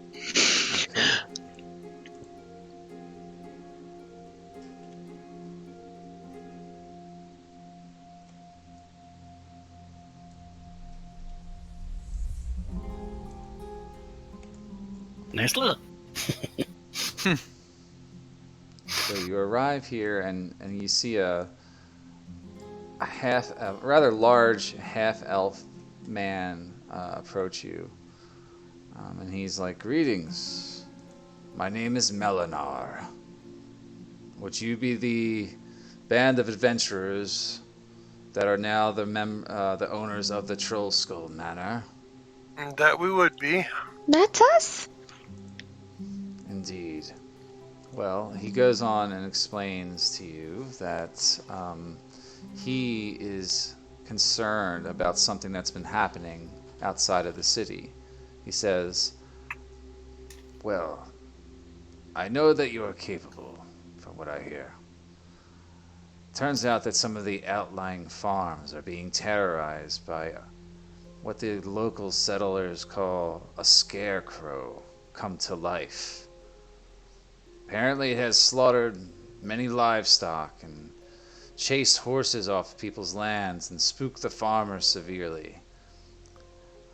No people have been killed as of yet, so the city guard is dragging its heels in this affair. Something must be done about it, though." Mean old scarecrow. I look at him Yes. suspiciously. Like, would he know what a fawn is from the Fey realm, or are these like fawn deer? You mean, does he know what a fawn is? Yes, from the Fey realm. Do you ask him that question? Well, I don't want to give out that I know things that they don't, but I'm looking at him like, what does he mean by fawn? He didn't say anything about fawn. He said fawn. He No. said a scarecrow. He said something about a scarecrow. Oh, he said he was chasing the fawn. No, chasing horses. Oh, I thought you said fawns. Okay. No, that's why you had me confused. Yeah, I swear I heard the words fawn. No, he said horses. Horses. Okay. Did everybody else hear horses, or was that... Yeah. Okay. Yeah. Well, yeah, I heard horses too, but also This heard place fawn. is called Faunus, but Oh, okay. maybe that's. I think you did say something about from. You said the word from. I thought fawn, like he said, like All right. You Anyway. thought I said fawn. That's fine. a Feywild creature, Yeah. Lily would know. He says Oh, he's she- looking for people to join the Emerald Enclave as well. He's like, if you do this mission for me, we would consider you as members, and we can provide you with additional work in the future. Is anyone interested? You can join up to 2 factions per adventurer. I'm going to set a limit on it there. So Ezrin is definitely joining Force Grey. No one else said they wanted to join Force Grey. Which Yeah. I put that under my abilities. Yeah, Or and whatever. contacts and stuff. Yeah, you can all do work for them, but joining the faction, you can only join up to 2 factions. How many factions are there? More than a few. Dim speaks up, so I would like to join. I tell him, what does the Emerald whatever stand for? Enclave. Enclave. Emerald. Yeah, Emerald Enclave stand for. We seek to strike a balance between the natural world and that of man. So, do you defend nature? That is our primary goal. Well, I am a knight What do you- of the Elven realm, and I believe in protecting the forest realm. So yes, I will join. We heard there was And good folks such as you. What do you think about inventions? Like not natural? I can't say I've ever been very fond of things made by man or elves or gnomes. Luddite? What? You guys are kind of like Luddites, like not really into technology. Sure, that's exactly what we are. Yeah. He says I agree. mostly what they're interested in is making sure that magic and other things like evil doesn't get out of hand. You know, they're looking to strike a balance course. between, you know, the natural world and the physical world. You know, Well, not the physical world, but the artificial part of the world. You know, Dim really wants to sign up. So. which also includes abominations of nature, like magical creatures. They're against that, or non-natural magical creatures. Things like scarecrows is why they're probably concerned, because that's scary. Yeah. You know, it's like something that's not natural. Dim wants to Of sign course, up with them. Scare's right in the name. Yes. Exactly. What were the other factions, real quick? There was the Lord's Alliance. So The there's Harpers. the Harpers, Lords Alliance, Order of the Gauntlet, Force Grey, and the Emerald Enclave. There's a couple more, but I'm not going to use them in the campaign at all. All right. I'll join this. I'll join this. This faction.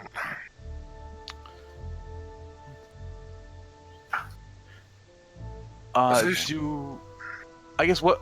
Okay, I guess because we can only join two. What does Ezra know about the other two that we haven't heard anything from yet? The Harpers and the Lord's Alliance. And the Gauntlet. Oh, and the Order of Gauntlet. You're right. So the Lords Alliance is kind of like a neutral, lawful neutral faction.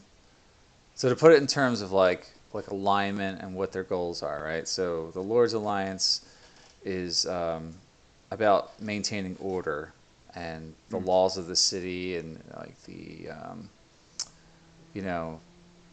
just making sure that the city prospers and that the city's not threatened by factions that look to do the city harm, the city and its inhabitants harm. The Order of the Gauntlet is all about righteous justice. That's like sort of your paladin-esque order, Lots of knights join that faction, for example. And you got Force Grey, which kind of is redundant with the Lord's Alliance, but it's like a little bit more on the good side of things, and they investigate more like larger threats to the world as well as the city, but they focus on the city as well.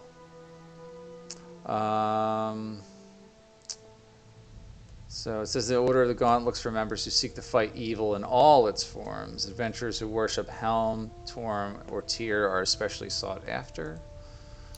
The Harpers approach good aligned characters who show promise as spies. They like to infiltrate. And they're all about maintaining a balance between like magic. Like they're more focused on the arcane evils of the world and preventing like an uprising of arcane magic or letting that get out of control. They would sort of fit well with Force Grey. Like you could probably be a member of both, but they operate independently of each other. Force Grey is directly, it's Waterdeep's private security force is what it is. You're working for Waterdeep's FBI with Force Grey. The Harpers are more of a global entourage. The Emerald Enclave specifically looks to put down threats of unnatural order. But they could care less about laws and of the city and of man and about factions of like people like fighting over wealth. They could give a shit about that. Does that make sense? Gotcha. So Yep. the Emerald Enclave doesn't want like nature to get out of balance. That's more specific to it. Like Lord's Alliance, I think I did go over that, but that's kind of what you're looking at here, The Lord's Alliance would be very focused on the security of the city. Gotcha. My name is Volmir said- Kylas. I am interested also in joining with your faction, the Emerald Indeed. Enclave. Well, if you seek to prevent the unnatural occurrence of such magical creatures or abominations, then this may be a fruitful alliance for us both. Indeed. So, about my task I've set forth for you.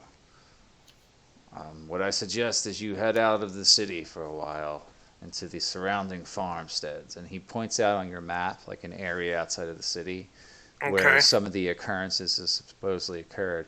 And what he tells you to do, he's like, you're not going to like this. This is why we need people, recruits, if you will, to do some of this legwork for us. But I need you to spend several days there until you find any signs of these creatures.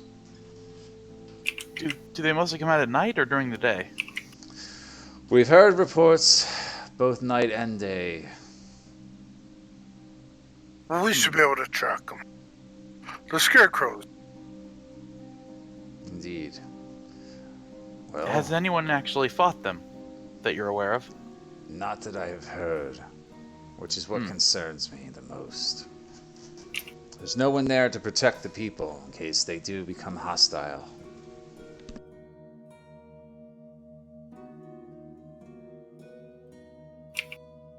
All right. All right. Well, where are your guys? Okay. I suggest you set out immediately, my friends. No time to waste. Okay. Alright. And he points you in the right direction outside of the city, and you begin heading out that way. You know what, let's take our break right now. 10 Okay. minutes and we'll reconvene, guys. All right. Sounds good.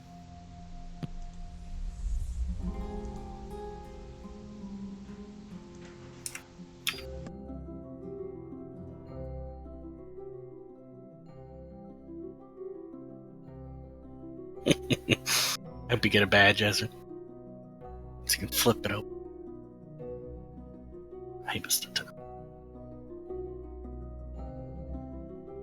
Foursquare.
Anyone back?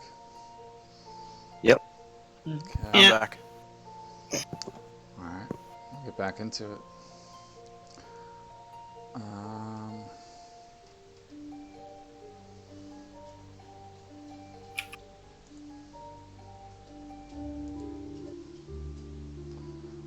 Okay, guys. Is everybody back?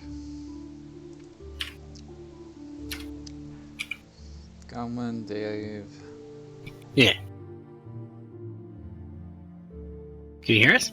I can hear you. Ah. Yeah. Wait on Sounds like Steve. Dave's not back. Steve's here. Is Yep. Vince back?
All right. We're on a new map, guys.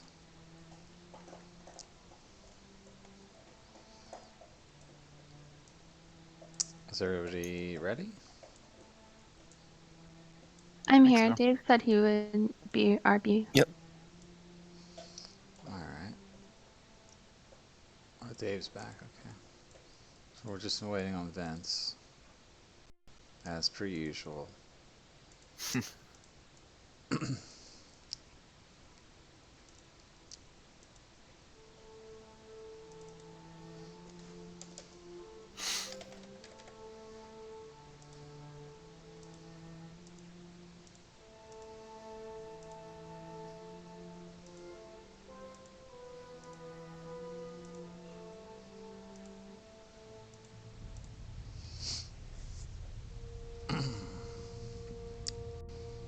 All right, well, I'm going to get started without him here. So, yeah, it's 8 o'clock, so 8 o'clock my time. You guys make your way to the field that was described to you by the druid there. Did you guys catch his name? Sure, he said. Plan. Oh no, wrong guy. Yeah, Didn't. It was lit. It was on the thing. I remember. Did I write I'll down? post it in here. His name was Melanor. I forgot his name for a second. Melanor Fellbranch was the man's name, the druid. Okay, so he sent you to these farms and he told you to start looking around for these scarecrow creatures, maybe spend some time there. And you guys get there, someone make a survival check or track these things. Yeah, I was going to. Is it like it's probably afternoon by this point? It's late in the evening, yeah. You guys have been looking around for a while by the time this survival check is done. Because those checks can take a while because you're outside. Mm-hmm. So, Archimedes, you think you guys are in a place where you've seen tracks of things that don't quite make sense in these fields. And you're like, this might be the best bet to look out for these things. And Melanor told you guys that, camp out there and see if you can find them because the occurrences seem kind of random. Like when people go to investigate this stuff after it's been reported, they don't find anything there. So, I got a question. If there's scarecrows, what about maybe some loose straw, tracks, footprints? Well, you're in a field right now, but you do find some. What I said is you found some strange footprints on the ground that don't make sense. I said, guys, I find found some strings, footprints in the grounds that don't make sense. Right. In what way? In what way? Well, they don't look animal, and they don't look humanoid. Guys, Uh, do you see that thing right there? You guys can clearly see that is a scarecrow, but there seems to be nothing supernatural about that one. It's just a normal scarecrow, from what you can tell. Dim goes over and just pokes it. Nothing happens to it. While we're just kind of sitting here, Ezrin's gonna just take 10 minutes and ritually cast Detect Magic. Detect magic? Okay. It only lasts 10 minutes and is 30 feet around me, but if that scarecrow has any magic, it'll Right. at least. It'll at least detect something. Mm-hmm.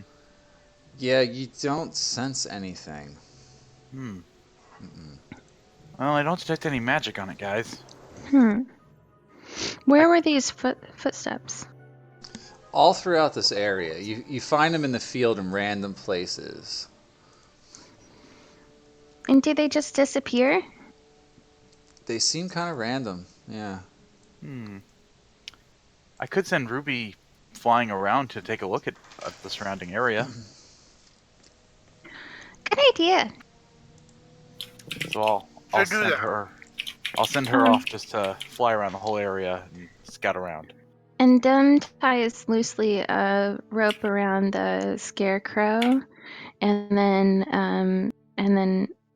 lays it on the ground all the way to like where we're sitting by the fire, and then covers it up a little bit with like dirt. Wait, what were you doing there? Well, she put a rope, one end of it around the scarecrow, and then she like kind of like a fishing line almost, like it's bait, and then she's got then it's just laid down like here and here and here on the path to the fire, and then she put dirt over the rope a little bit, and then she attached her handkerchief to the end of the rope because it's yellow, and that way she could see if it moves. You're basically making a tripwire. Not so much a tripwire, so it's not above the ground. It's just under some dirt, but it's just like if the scarecrow gets magicked and starts moving, then she'll see it'll have a tail with Yeah. yeah. Oh, like to try and tangle it around it so you can chase after it. Like you're trying to tag it. Okay. Yeah. Okay. Yeah, you could do that. So you do that. Okay. Um. Okay. What else you guys doing? So I sent Ruby up to just scout the area. I rolled perception for her. Okay. She comes back with no findings at all of anything out of the usual. Just the normal. She comes back with like a rat in her mouth that she's eaten. I tell the group, Field we mouse. should. I tell the group we should pitch camp here and pretend to be sleeping, but be ready for an attack. Agreed. I'll also set an alarm 30 feet around us. Give me 10 minutes. And I will cast alarm in a Okay. 30-foot space around us, basically. I Okay. think that's what it lets me do. Circular, 20-foot cube. Or is it 20-foot cube? That's what it is. Okay. So So basically, I'll have it start actually here, so in case the scarecrow starts moving toward us, it'll trip it. how do you want it? Like this, kind of? You know what? Maybe I can just draw the rectangle out. Is there a way to snap it? Oh, hang on, here we go. 5, 10, 15, 20. So 5, 10, 15. I guess. Wait. Sorry, hang on. 5, 10, 15, 20. It'd be sort of like that. Yeah, I think it'd be like that ish. All right. Okay, that's where you want it then? All right. Yeah. Oh, I think yours was actually. Whoops! I keep making new squares. Sorry. Delete this little one. There we go. Yeah. So I'll set up an alarm there, basically. How do you want it set? Mental or audible? I'll make it audible so that everybody can hear it. Okay. You set the alarm.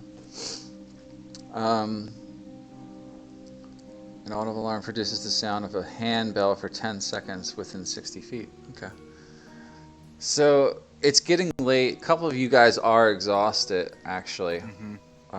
So still no sign of everything. The sun's well gone down at this point, and it looks like it's time for you guys to start taking your rest. You can set a watch rotation and see what happens. Okay. I should probably do that. I only need to meditate for 4 hours, technically. Same here. Same. Okay. We could probably maybe one elf per. Yeah, you guys got a lot of elves. Dim's already snoring. All right. So who's on the first watch then? Pretty sure non-man's will. gonna take a nap. I will. How Stand- high is Oh. the vegetation in this? It's very high. You're in the middle of a field, Like 3 feet, maybe? 3 to 4 feet. Yeah, you cleared out a little space to kind of camp in. Yeah, I'm gonna crouch down. But Have my everything, bow. everything around you, anything outside of where you guys are camped is, so anything outside of that basic area there, Okay, so Yeah. anything outside of I'll take first watch. that area. I'll take second watch. I Okay. guess I'll take third. All right, so whoever's on first watch, roll a perception check for me. Okay.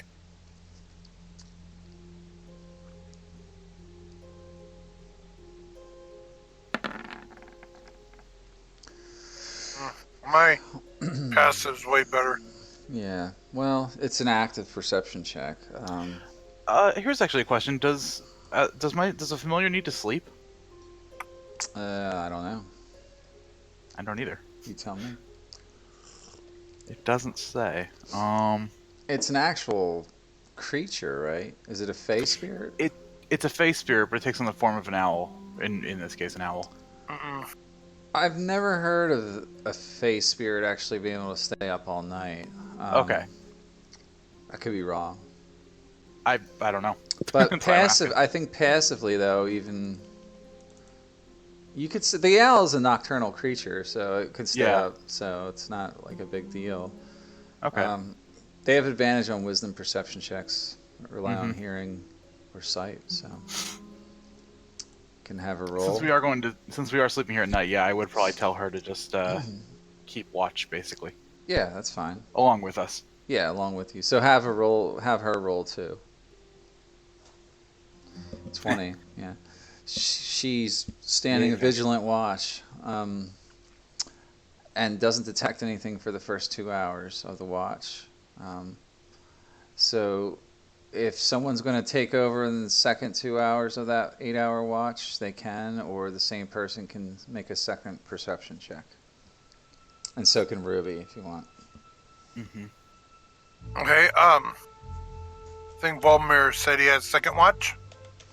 Yeah, but Yep. it's if you guys are elves, you could stay up for 4, is what I'm saying. Yeah. Mhm. Oh, yeah. Okay.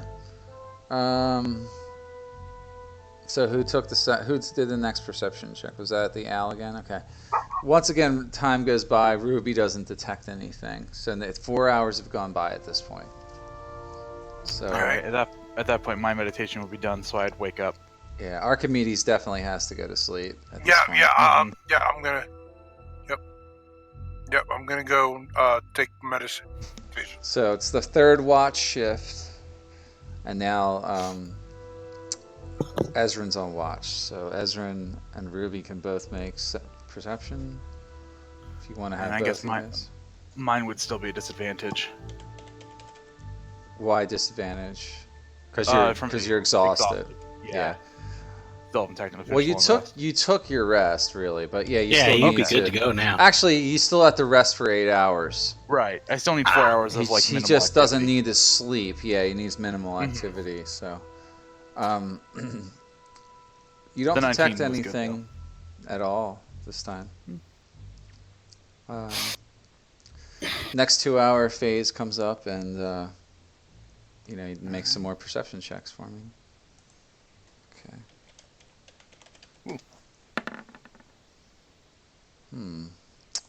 Yeah, still nothing, guys. And you start to see the sun creep up over the horizon, Ezrin. You're like, nothing came of this.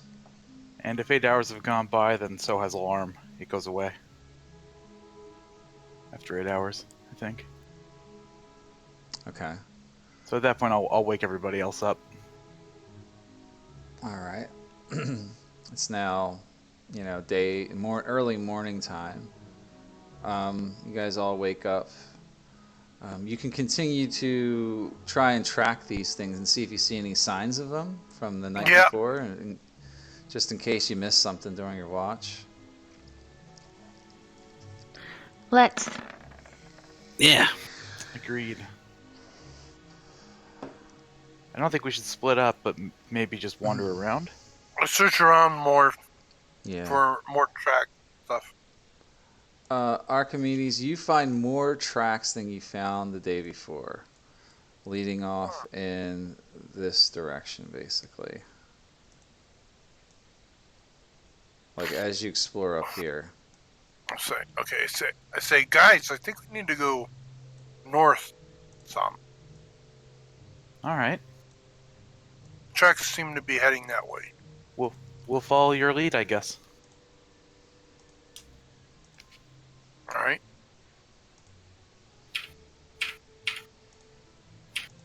I'm gonna step in here and move stealthily. Dim uses her magnifying lenses on her goggles to search in the footprints. Okay. And they look like the same kind of footprints up close. It's hard to tell what made them, though. You don't know. Like, what shape are they?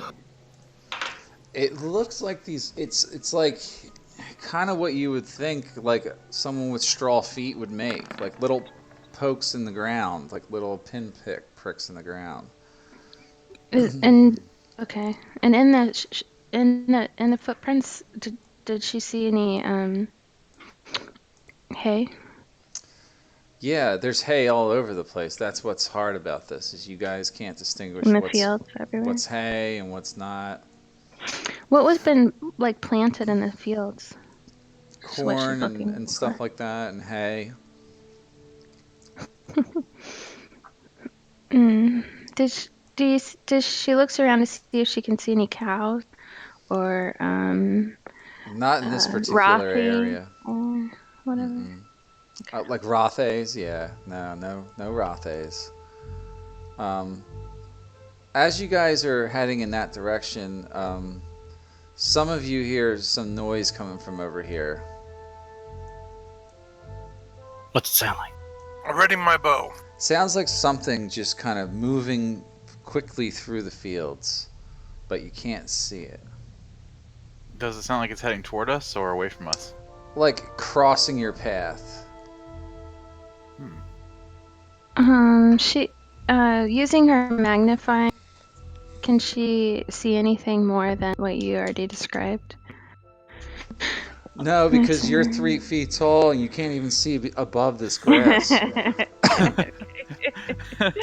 Well, okay, then she puts on her stilt shoes, so she goes up another foot.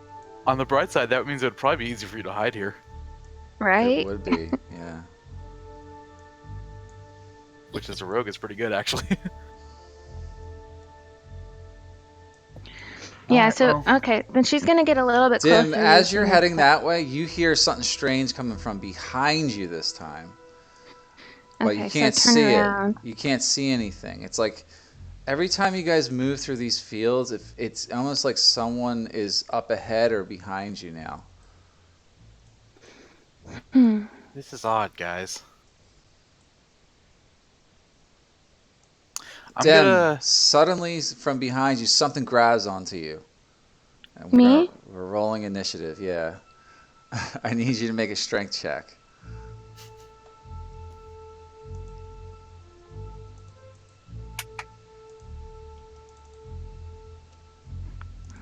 Uh-oh. Kind of strong. No strength. uh, yeah, so uh-oh. It doesn't grab onto you, you slip out of it. Well, you could have made an acrobatics check too, but it pulls in closer to you and Oh, pushes God. its head through the hay and goes boo like that. And then now I need you to make a wisdom saving throw. Mm.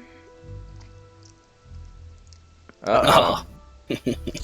Dim, looks like Intelligence is her thing.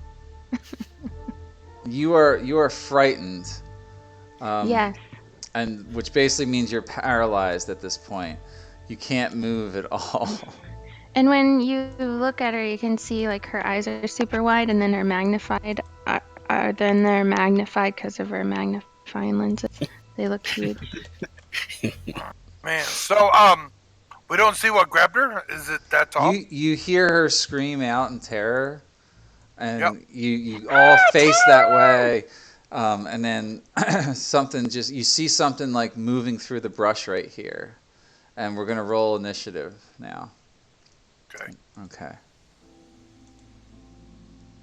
All right, that's some initiative for us. Okay.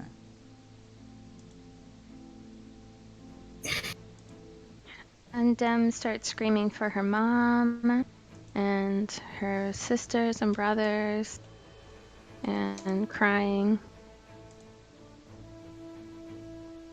You are paralyzed, Dim. And so she doesn't do any of that. All right, so this one, hang on. You guys don't see it yet, by the way. Mm-hmm. Because it's sort of hidden in the brush. But you know something's over there. All right, Ezrin, you are first, and I will remind you that you are in a field of hay, so Yeah. casting fire might not be a smart plan. That was my thought as well.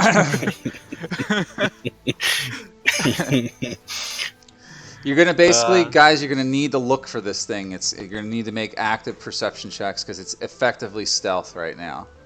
Yeah. Yeah. I would definitely look around to see what is causing Dim to scream like that. There you go. All right, you see something like right over here, and it's like poking its head up above the trees, and you see, what does it look like? It's like a pumpkin head bobbing back and forth. Something's there that wasn't there a minute ago. That's for sure. Okay. Oh boy. Yeah, I don't really want to use fire here. Okay, I will send Ruby to go get a better look at it while I prepare a shocking grasp. All right. So I'll send her down. Where did you say it was? It was here. Right in the middle there, yeah. So I'll send her flying straight past that spot. Have her do a perception check. All right. 22. Yeah, she sees it for a brief second, and she can grab onto it if she wants to and shock it. All righty. Ooh, I rolled. Oh good. yeah. Oh, wow. Okay. And yeah, once she does that, she will use her flyby ability to fly directly back to me.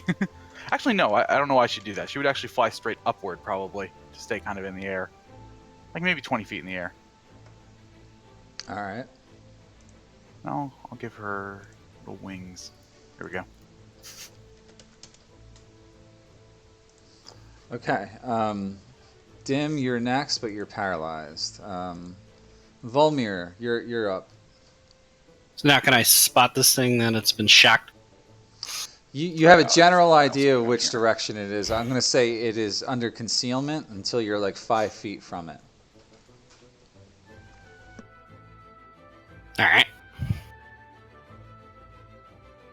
I'm gonna move up. So 5. Move me here. 5, 10, 15. Can I see it now? You have a sense of where it is. Yeah. You're I pushing. make a- You're pushing your way through the hay, and you can see something standing there right in front of Dim, trying to grab her. All right. I don't want it to grab her, so I'm gonna strike at it with my short sword. All right. Shazam! Oh, there you go. That hits, and you chop some of its hay off, and it sort of has like the hay kind of burns away as it sort of you strike at it. It's here! I call out. Okay, it's still going though. All right.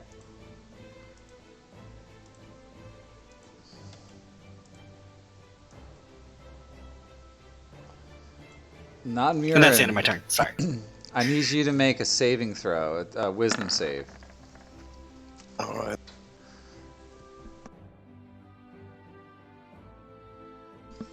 Oh yeah, you don't get scared at all. This thing jumps out at you and goes, and you're like, oh. It doesn't frighten you, but you see it now right in front of you. That's supposed to be scary, otherwise.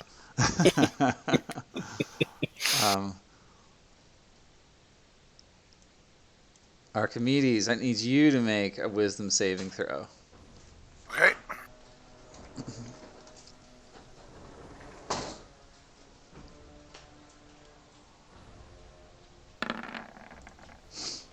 Oh yeah. Yeah. It goes boogity boogity boo, and you're like, huh?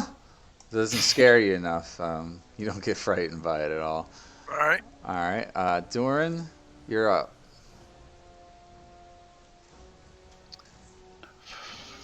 10. So I can see this. Now that you're next to it, you can see it. Yeah. And I'm gonna attack it. Okay. That slashes through it. You chop some of its hay off of it, and it evaporates into like flaming dust, like ash, as it falls off of it. All right, Archimedes, you're next. Sorry, guys, I'm back. Yeah. I dropped my bow into my left hand, and as a free action, I use my right hand to pull out my rapier Okay. and to strike the scarecrow in front of me. Okay. And I miss. Yeah, you definitely missed them. You attempt to stab it with that rapier, and it goes right through its body. You don't get anything off of it that time. Ah. I see. I need to slash them. Okay, now my turn. All right. So I'm gonna switch the numbers. Actually, I can't do that. All right. Well, this one needs to go again. This one attacks you, Archimedes. 13 to hit on the first claw. You don't get hit by that, right? Second one is a natural 20, No. so you take 8 damage, Archimedes. Okay. Yeah. Pretty hard hit there. Ezrin, you're up again. Okay, and this entire area is just surrounded by flammable things. Mm-hmm. Yeah. Okay.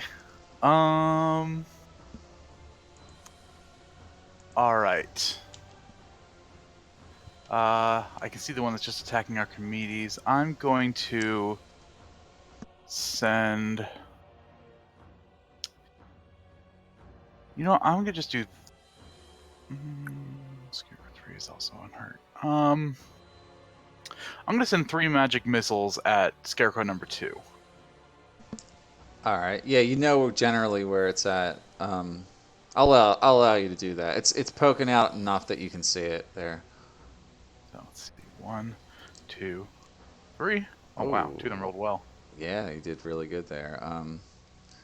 So that's 13 force damage. Tears through its hay and stuff and evaporates it each time you hit it, and it burns away at it. Every time you do damage to these things, the hay just kind of like turns into ash. Okay, that's your action, right? That's my action. I don't think I have much else I can really do. Except, well, I can move a little bit. Okay. Not sure I want to though. I'll move right here. All right. Dim, you're next. You're no longer paralyzed. There's still one standing right in front of you.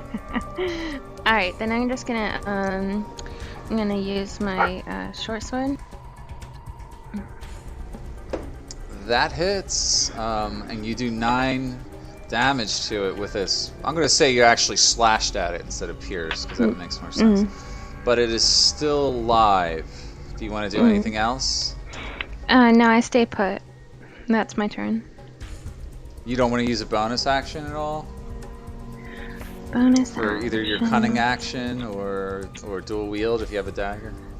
I do have a dagger, but I forgot how I do this. Okay. Let me see if I can do this. 15 to hit. That hits. You do 1 damage to it, though, in reality. But that is enough to kill it. You do a little bit more damage. Hey, just enough. And it dies. Where's the 1 damage? Is it from... So, if you hover over where it says 4 piercing, you rolled a 1 plus 3, you don't get your... Oh, okay, that's Because right. it's in your offhand, you don't get your dexterity mod, so...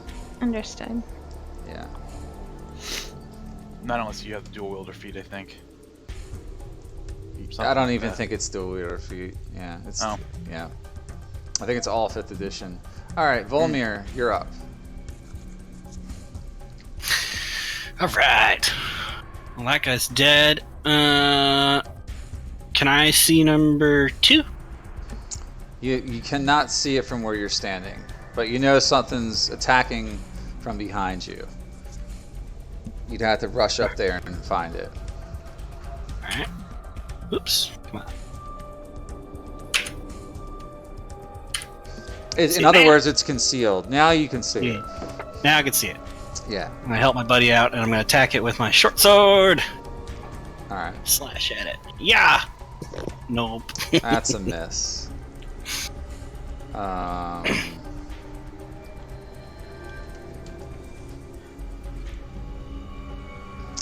Alright, who's next? Okay, Namir, you're being attacked.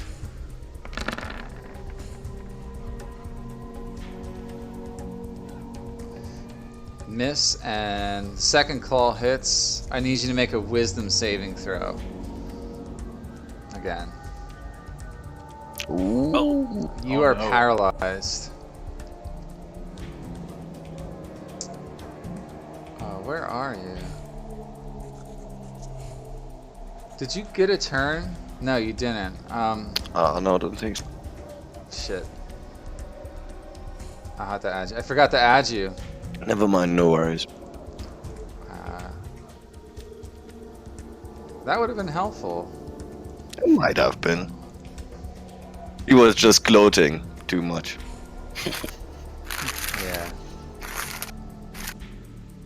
Alright, well you did good on initiative, but you are paralyzed now. You took 3 damage. Alright.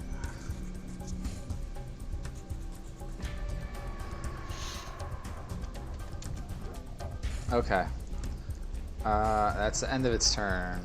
Scarecrow 1 is dead. Doran, you're up again.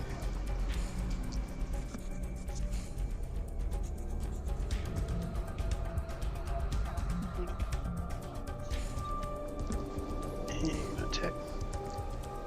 Doran, Sarge, your voice. Huh? And Discord is Oh, there you really go. low. Okay, there you go. All right, that's you swinging, you miss.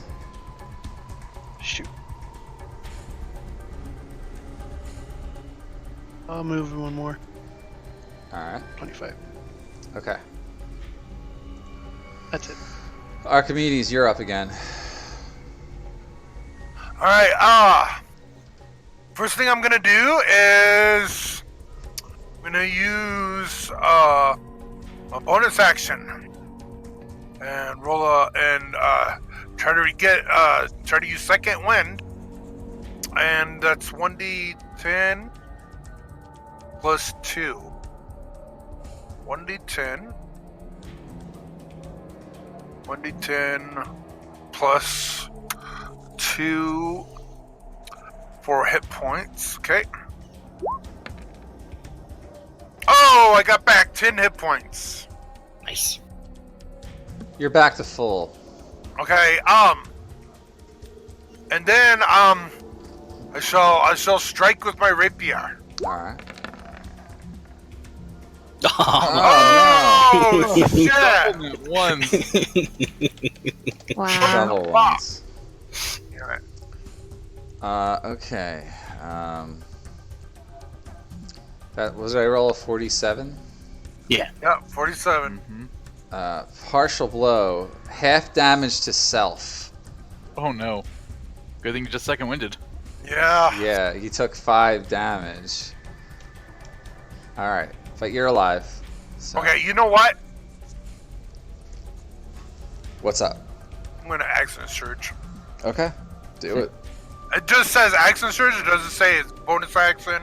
Yeah, it's Nothing like that. It just says that's description. Just I think it's a free action, so yeah. Yep. So I'm gonna attack again with my rapier. okay. Oh, All right, that hits him.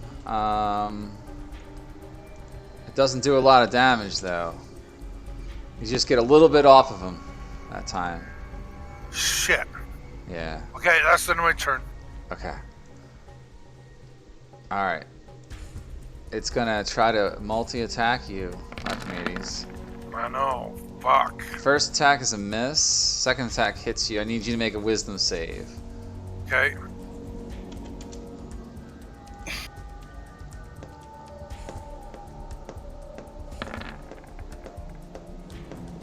You save. You don't get paralyzed. Okay. All right. right. We're up to round 3. Ezrin, your turn again. okay. At this point, can I see both of these, or do I guess I know there's two things here. Can't but- see them, but you know their general location. They are Okay. under full concealment right now Okay. because of so- the hay being so high up. and Actually, stuff. better question though, since Ruby's higher up in the air, can she see them? If she's flying, she can basically see them. I mean, they have like 3/4 cover from her on a ranged attack, but Right. she can get up and melee them. No. Okay. She'll swoop down on number 3, and I'll do my shocking grasp on it. Okay. Oh. Nice. Oh! Number 3 gets nailed by that electrical damage. It dissolves some of it. And It's then still very healthy though. It can't take She'll- reactions or. No, can't take reactions if it hits. Okay, it's if they're wearing metal armor, you have advantage on it, right? Right. Yeah. If they're wearing armor, the attack has advantage. If the attack hits, they cannot take reactions until their next turn, basically. Okay. Cool. And I think that's all I can do. Yep, that's it. Now, Mirren, you're still paralyzed. Dim, you're next. Don't you Alright, get a save? So, On to the Still, next turn. it's still the start of that one's next turn. Yeah. Oh, okay. I didn't know. okay, so she is gonna go 5. 5, 10, 15, 20, and do a little short sword dagger Oh, really double good. fister. That hits it pretty hard. What's that? 14. So it takes some damage from that. 14 and 4. Oh yeah, both attacks hit, so. Good job. It's still healthy though. Healthy. Yeah. And she closes her eyes, and that's the end of her turn. Alright. Volmir, you're next. So weapons aren't seeming as effective on these guys. They're definitely not seeming as effective that you would I'm think. going to cast Toll the Dead on number 2 here. Alright. He's got to make a save, right? DC 13. And it'll be the second one because he's taking damage. Okay. He does save. Then no Out of damage at all. 15. No damage at all. Yeah. Let's see, so is he immune to anything? And that's the end of my turn. That's in your turn. Okay. Alright. Number 3 is up. Is that the end of their next turn they do? Yep. Alright, so you are paralyzed, Namurin. Paralyzed creature is incapacitated, can't move or speak. Creature automatically fails strength and dex saves, rolls. Attack rolls against the creature have advantage. Any attack that hits the creature is a critical hit if the attacker is within 5 feet. This thing is attacking you with advantage. Anything that hits is automatically a crit. What is your AC, Namurin? 18? I think I cannot use my dex, right? That's 3rd edition rules.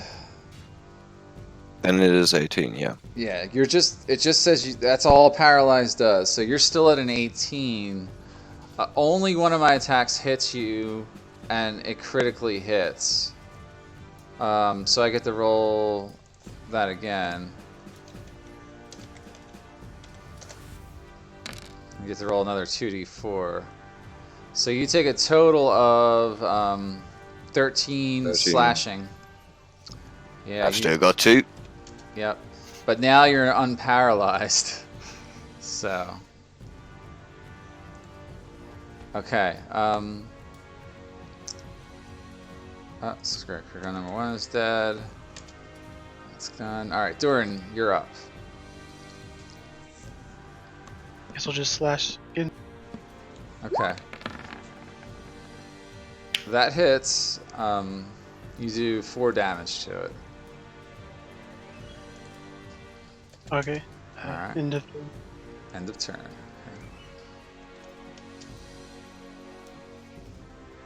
Okay. Alright, you guys are having a hard time killing them. Archimedes, you're up again. Okay. Alright, so. Hold on 1 second.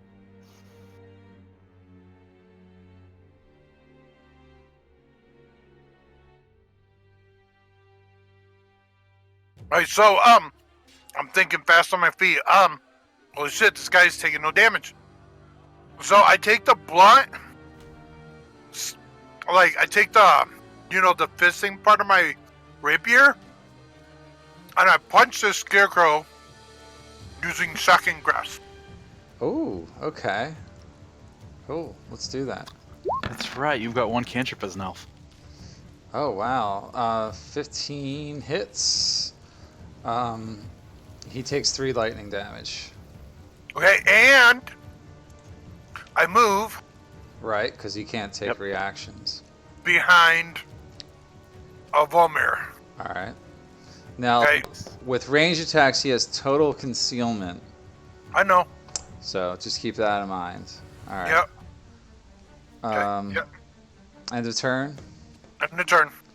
Okay, he sees you get away, but then he turns and he starts clawing at Doran. First attack is a miss. Doran, your armor class is an 18, right? Yeah, both attacks 19 minus 1. both attacks glance off of your armor and your shield, and he doesn't get a single claw on you. You just block and parry him the whole time. He keeps clawing at you and cackling madly.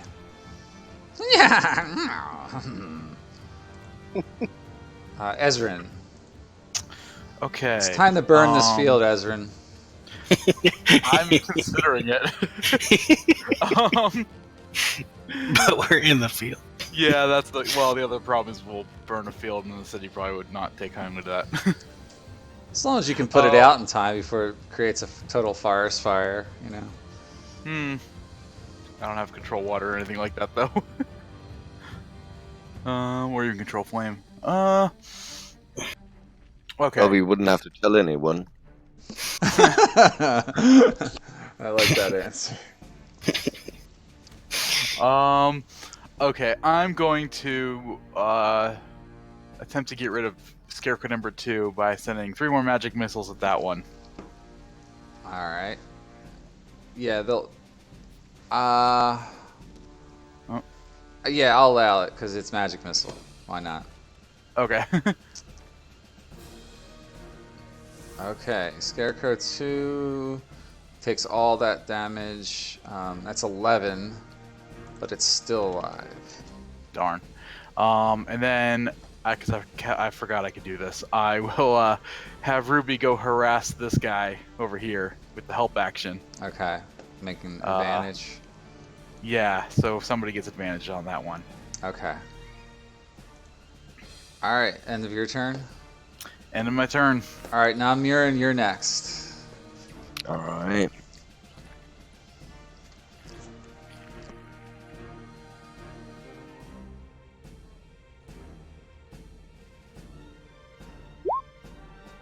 Attacking, unarmed, hits. Yeah. I start slapping the thing. It's not magical yet, right? Don't think it is. Okay. You punch through, and you grab. As you're punching through, you grab and tear at its like weird shaped torso, and rip some of the straw out, and it burns away in your hands. Go ahead.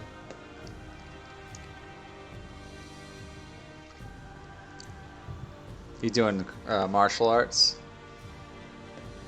Yeah, I'm thinking of using key points. Okay. The question is to survive or to kill thing. Not really a question, right? Flurry of blows. Becomes a flying knee and a spinning elbow. Both hit. You do an additional 4 damage to total there. All right, but it's still standing. Dang. Yeah, still pretty healthy. Whoops. Whoa. That's okay. How'd you even do that? The saves button. Yeah, it rolls. rolls It all of rolls all your dice at once. Yeah, Oh. that's the way I made that macro.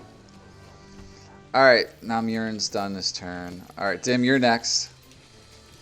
Namurin had advantage on. He used up the advantage on that. by the way. Yeah. Okay. I'm doing another combo. Yikes. 15.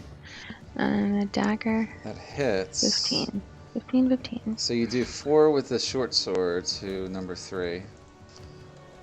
And then 15 hits. You do 4. You do 2 more to it.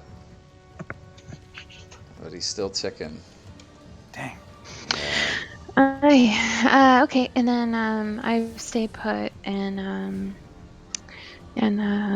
that's it. That's Okay. Volmir. As a bonus action, I want to cast Healing Word on Namir. All right. Bam. Submit. Go. All right, Namir. You feel healing waves of energy pass through you, and your wounds close up partially. And then I'm going to try for another Toll of the Dead on number 2 here. Okay. Shazam! And he'll take the second number there. All right. And he's got to make a wisdom save. DC 13. A 9. Yay! 4 necrotic. Yeah, it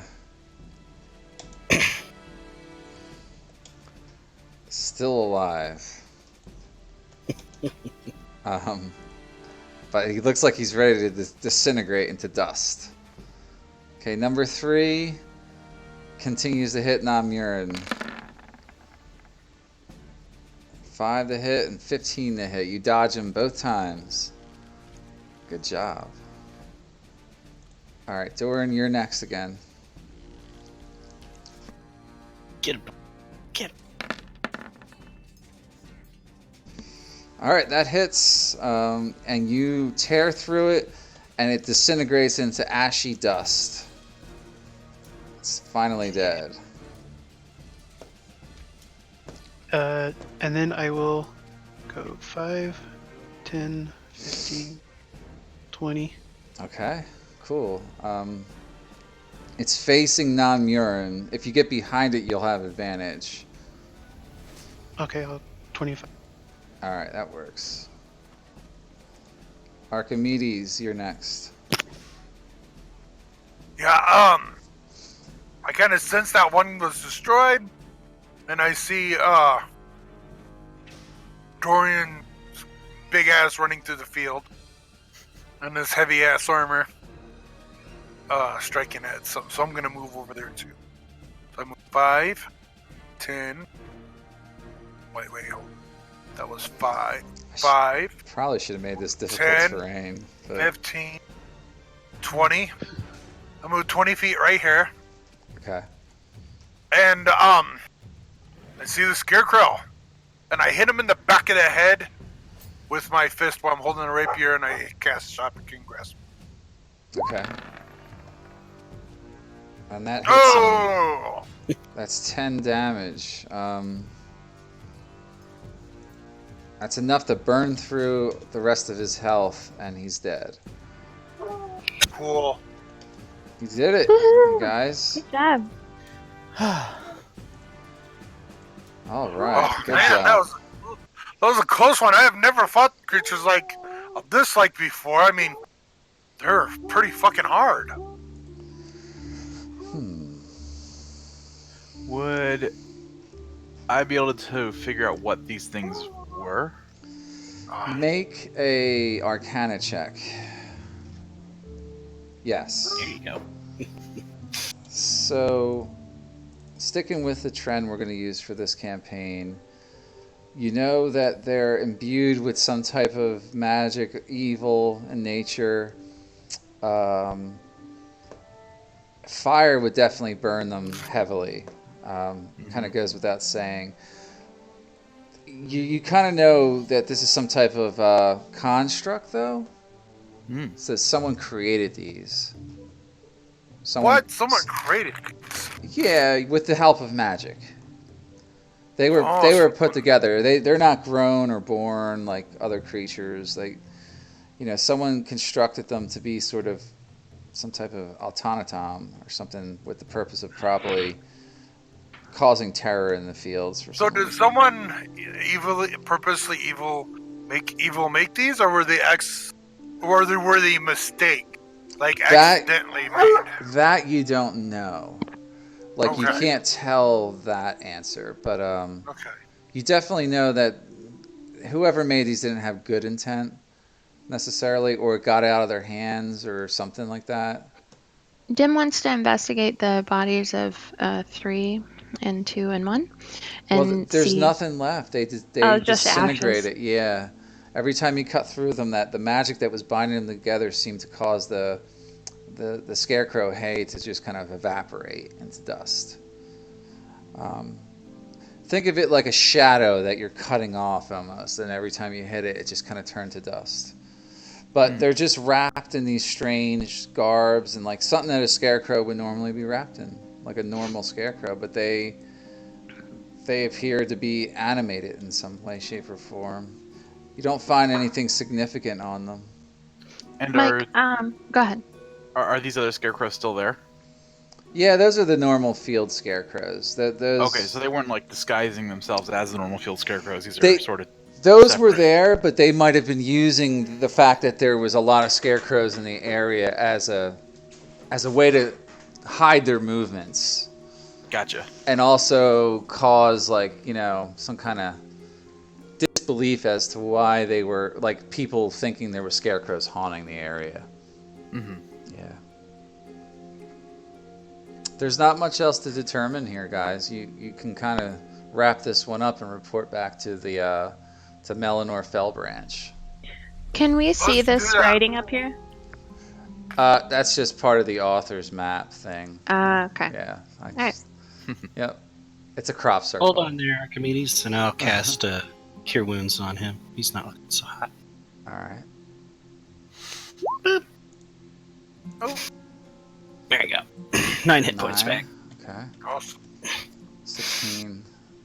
All right. You guys look good. Well, you guys think you're heading back to the city? Yes. Yeah, I don't see any clues as to who would have done this. So. All right. Now there's really not much.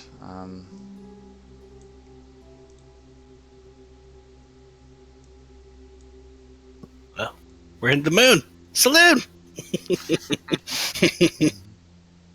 Now you're back.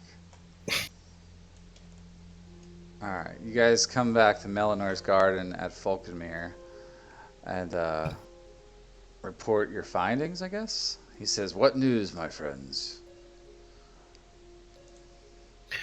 We found 3 scarecrow creatures and defeated them in the fields. They seem to be think that's- magical constructs, so somebody put them there. Yes, it was as Yeah. I feared. Unfortunately, we couldn't tell much from their bodies. They turned to dust as we defeated them. Sounds about right. Unfortunately, this means that there's probably some type of evil spellcaster or wizard operating here. I'll be on the lookout for more strange activities such as thus. You're pretty sure that they were constructed in some type, not natural in any way, shape, or form? Correct. This is grave. Grave tidings indeed. Well, I thank you for your valiant efforts, my young friends. And then he offers you a pouch with gold in it. He hands you a pouch with 40 gold pieces. And that's for the party. Plus, let's see here. He gives you guys 2 scrolls of cure wounds. It's useful. Cure light wounds, we'll just say.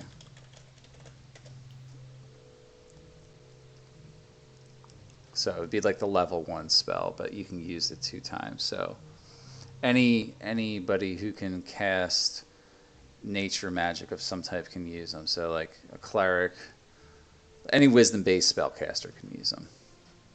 Okay, so me. Yeah, basically. Yeah. in this case. So you might as well just give those to me for now. That's a good point.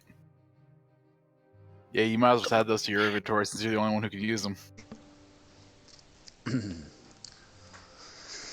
Yes. Well, I will consider this a start of a new friendship, my friends. The Emerald Enclave is good to those who perform well for the Enclave. If you ever require our assistance in the future after earning such renown with us, we will be in your debt. But for now, this is a start. And then he concludes business with you guys and bids you farewell for the day. And he says, "We'll be in touch. If I have any more information to what do you call it? Like confer to you, I will be sending messages to you at the Troll Skull Manor." Sounds good. We look forward to your correspondence. Good luck with your business again, and I look forward to drinking some of your ale from time to time. Indeed. And then you guys, I'm assuming, would go back to Troll Skull Manor at this point? Yeah. Yep. I was hoping maybe we could go to the yawning portal. You want to go there Yeah. instead? What do you guys think? Certainly have couple people we could talk to over there that would be helpful. Hmm. You want to head there? Yeah. All right. It you is can on the go. way back, I suppose. It is. Yeah.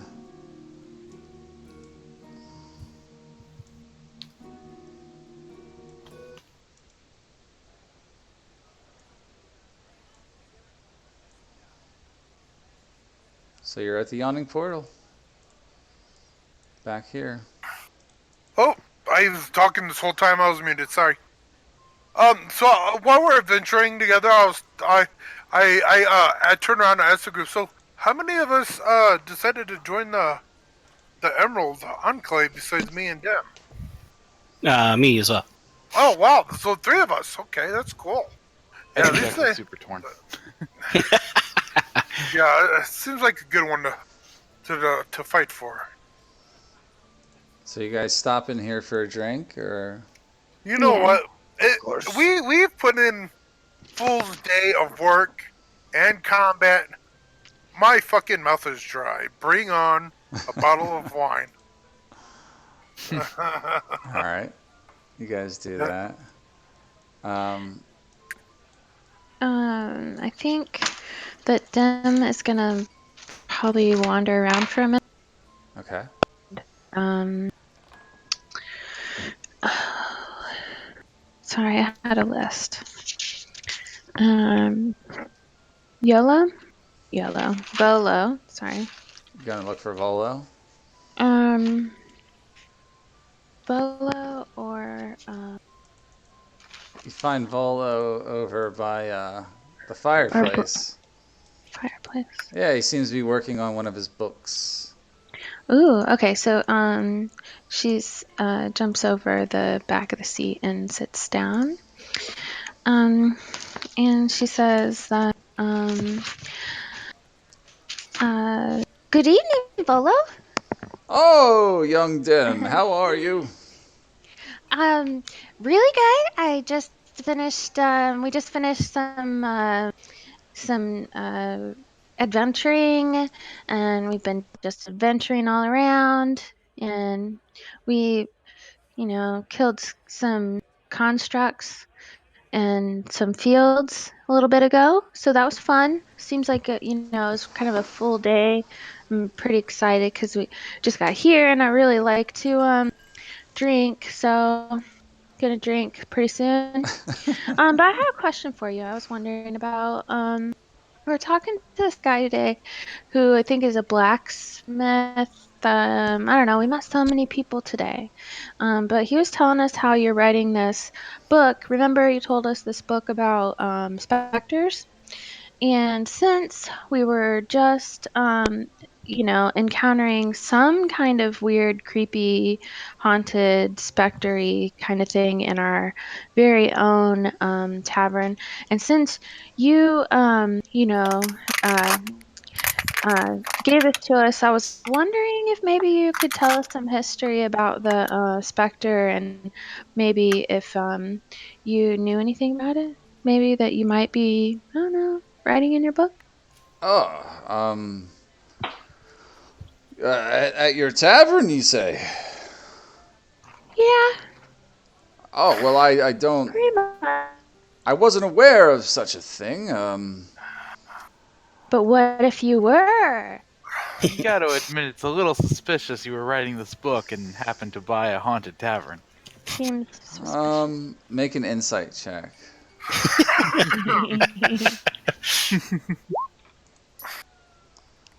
Oh, Dem, you think he's trying to hide it? He's like, very well.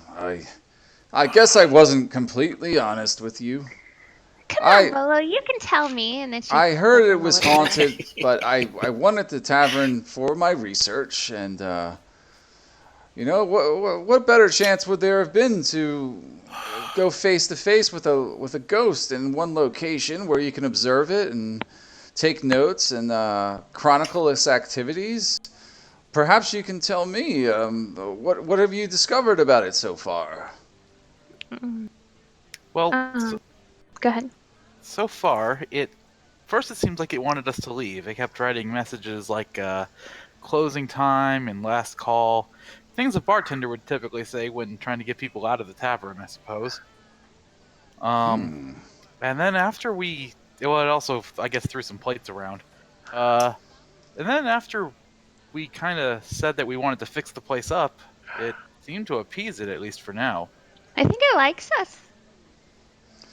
Well, that does seem consistent with the rumors that I have heard about this ghost. Which are? Yeah, you wouldn't happen to have a name or anything like that, would you? That might be useful. According to what I have researched and uncovered, there was an innkeeper there by the name of Leif. I think it's spelled like L-I-F, though, he says. What a quickening! Life and he's dead.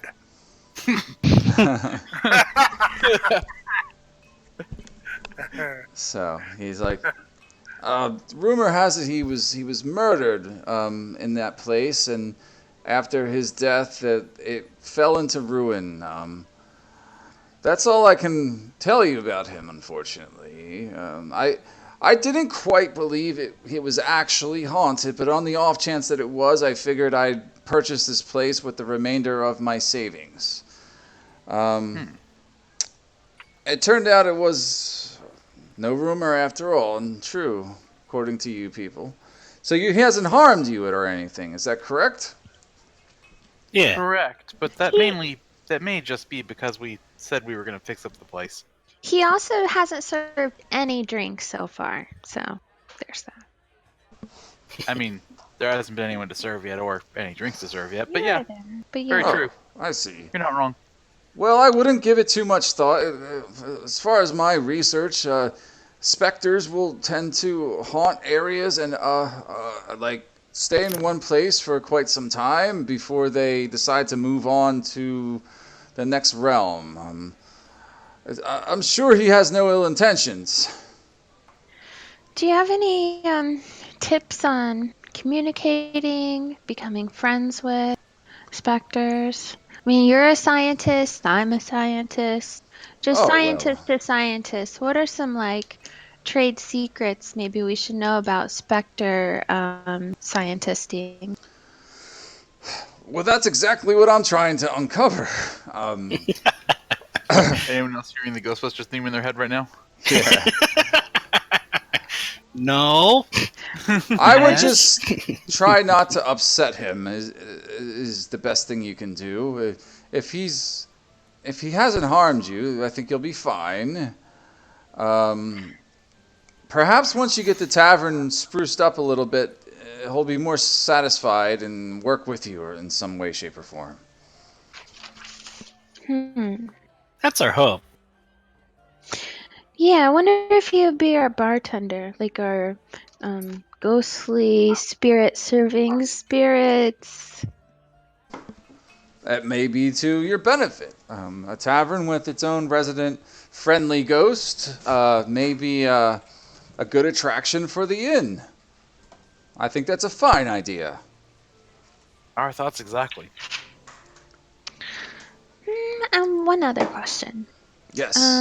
You wouldn't be able to point me in the direction of a Harper person, would you? Oh, am I in the Harpers?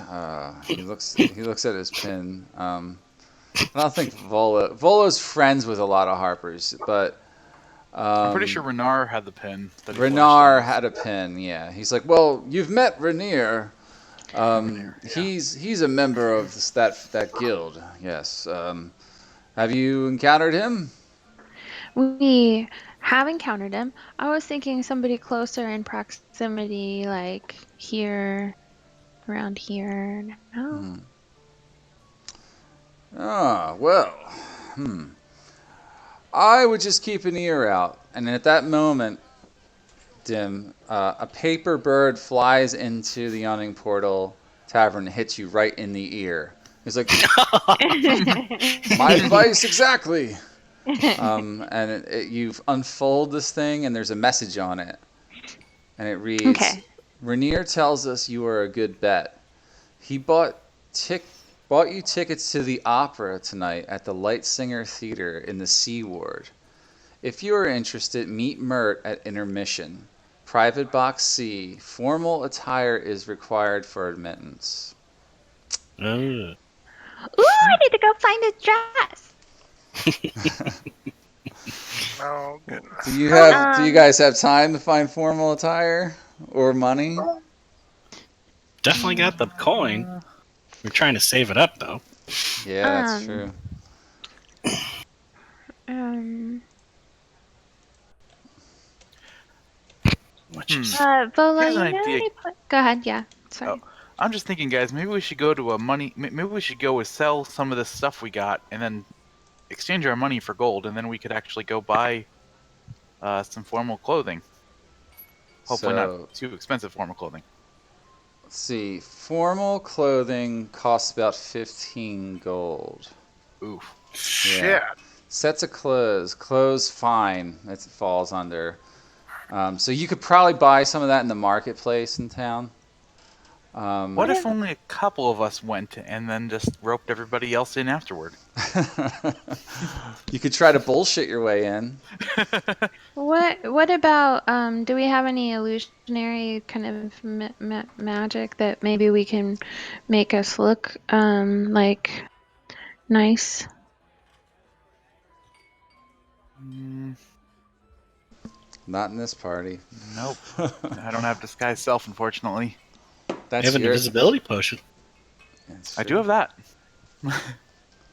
Doran, let me have your cape. And then she wants to take your cape and make it into a dress around her. Oh god. You're gonna try and stitch a new dress. No, just wrap it around me. This is the disguise skill, right? Do you Oh, yeah, have yeah. I'll any let you- skill with that? Well, it doesn't. I don't not have any skill with it. Disguise, You're not. deception. Oh, it doesn't exist anymore, right? No, it doesn't no, it exist doesn't. If anymore. you have proficiency with the disguise kit, I guess. Yeah, that's you need don't, disguise kit toolkits. So yeah, No, anybody? I don't know. How formal are Ezrin's robes? You could pass. You could probably get in. Hey, there you go. With a little prestidigitation, you can clean yourself Okay. up from being in the muddy fields all day and Mm-hmm. probably make your Ooh, way in. so I'm gonna look around to see if anybody's got something that might let me pass. Those um, wearing armor or tank tops like them's always wearing would probably be barred at the door. Yeah. How about if I Or wore non-Murin who doesn't wear clothes, but he wears a loincloth. I wear I mean- pants. You do? she's- Okay. That's it, though. She's thinking more like, can I steal something from a coat rack here You could at the yawning try. portal? You could try. I don't think you should steal anything. You'd have to go upstairs and look around. We did. What did we find? We had silks in our inventory. There are silks, yeah, but it's like swaths of silk. Yeah. Yeah. I could go in like a toga. Silk. None of us familiar with the tailor's toolkit. No. Where's the stairs? They are to the right, like over here. But there's no actual second floor map for this. But you can, Okay. we can do, So we can do Jim a set of goes skill upstairs. checks to determine what you. Yeah. Okay. All right. She does. First, you got ahead. to make a stealth check, because you don't want to be sorry, seen. Sorry. I pressed the wrong one. All right. You're moving fairly Pretty good. quietly. Okay. Mm-hmm. All right. Then you go upstairs, and you start checking the doors. So you find most of the rooms are unoccupied at this time, but you find one that's several that are locked, and you need to pick the locks on each one. Okay. So make a thieves' tools check. Okay, you get one of the doors open. Do you go in? Yes. All right, you do. You find that there's a wardrobe in there, filled with sets of clothing. Let's see. I'm gonna roll 1d10 to determine how many sets of fine clothes are in there and how many sets of like normal clothes are in there. There's one set of fine clothing in there, size for, I don't know, 1d10. How many different races are there? We've got elves, a dwarf, a gnome, and a Just human. do sizes. There's 3 sizes. Okay, so there's one set of normal size clothes in there for like an elf or a human or some of the medium sized races that are that tall. That's the first room you find. Alright, so she's gonna go looking at a different room. Okay. You're sneaking around. Go to the next door and make a thieves tool check. Oh, let's see. Do you break your thieves tools? Oh no. I'm gonna roll a d10. If you get a 5 or higher, you don't break them. Oh, No. So you just broke your lock picks. I'll say you have That's two gold. more. You had 2 more thieves tool attempts with that. You break one Okay. part of it. Yeah. Alright. So you can make one more check on that door. See if you can break through. All right, that time it worked. Okay. So you get in there and you search the cabinets and the lock boxes and stuff. Go ahead and make a perception check in the room. Make sure nothing's trapped in here. Oh, You're not sure. no, sure. Okay. Okay. Do you want to try to open anything in here? Yeah, I try to open the closet or the... Okay. Well, you open the closet and you find... Oops, I hit the wrong buttons. Find 1d10 sets of clothes. You find 6 sets. Wow. Okay. Roll 1d4, and they are size for small people. Woohoo! 6 of them are for small. Okay, so you got 1 large, 1 small. All right, go to the next room. Wait, but they're small, so and I'm small, right? Yeah, you can take one Yeah. of them for yourself. would a dwarf Okay. count as Dwarves are medium. size? Okay. Yeah. Who else needs clothes? How many people? You said Ezrin didn't need it, so Ezrin doesn't. Ezrin's good. You got a lot of people in this party, so Yeah. Doran. you got Archimedes, you got Doran, you got Volmir, and I will not accept stolen property. but you don't know she's stealing them. Yeah. She may be bartering for them. You don't so know. realistically, right now you've got one for you and Ezrin either has some. yeah. So Ezrin's got, you've got, and then either one of the 2 elves or the human. Okay, so they're all the same size. So I take the large, medium one is what I look for, right? Yeah. So you basically need 2 more regular sized ones and then 1 dwarf sized One one, dwarf whatever that size is. Okay. Extra Okay, wide. I get the next You need- one. I get the next one. Thick. I'm You need a not thick sure. suit. All right, make a thieves' tool check on the door because it's probably locked. You Okay. unlock it with that. Yeah. Probably around this time, Ezrin's probably getting a little worried, so he'd probably message you and be like, "Hey, is everything going okay?" You can reply to this message. Hey, everything's going awesome. Be right down. By the way, you need to make a strength check to see if you can keep carrying all these clothes on your head and shoulders and stuff. No, I'm just kidding. We'll skip that. But you're covered in all these clothes and you're, if anyone caught you right now, you'd be in deep shit, even though you're moving really quietly.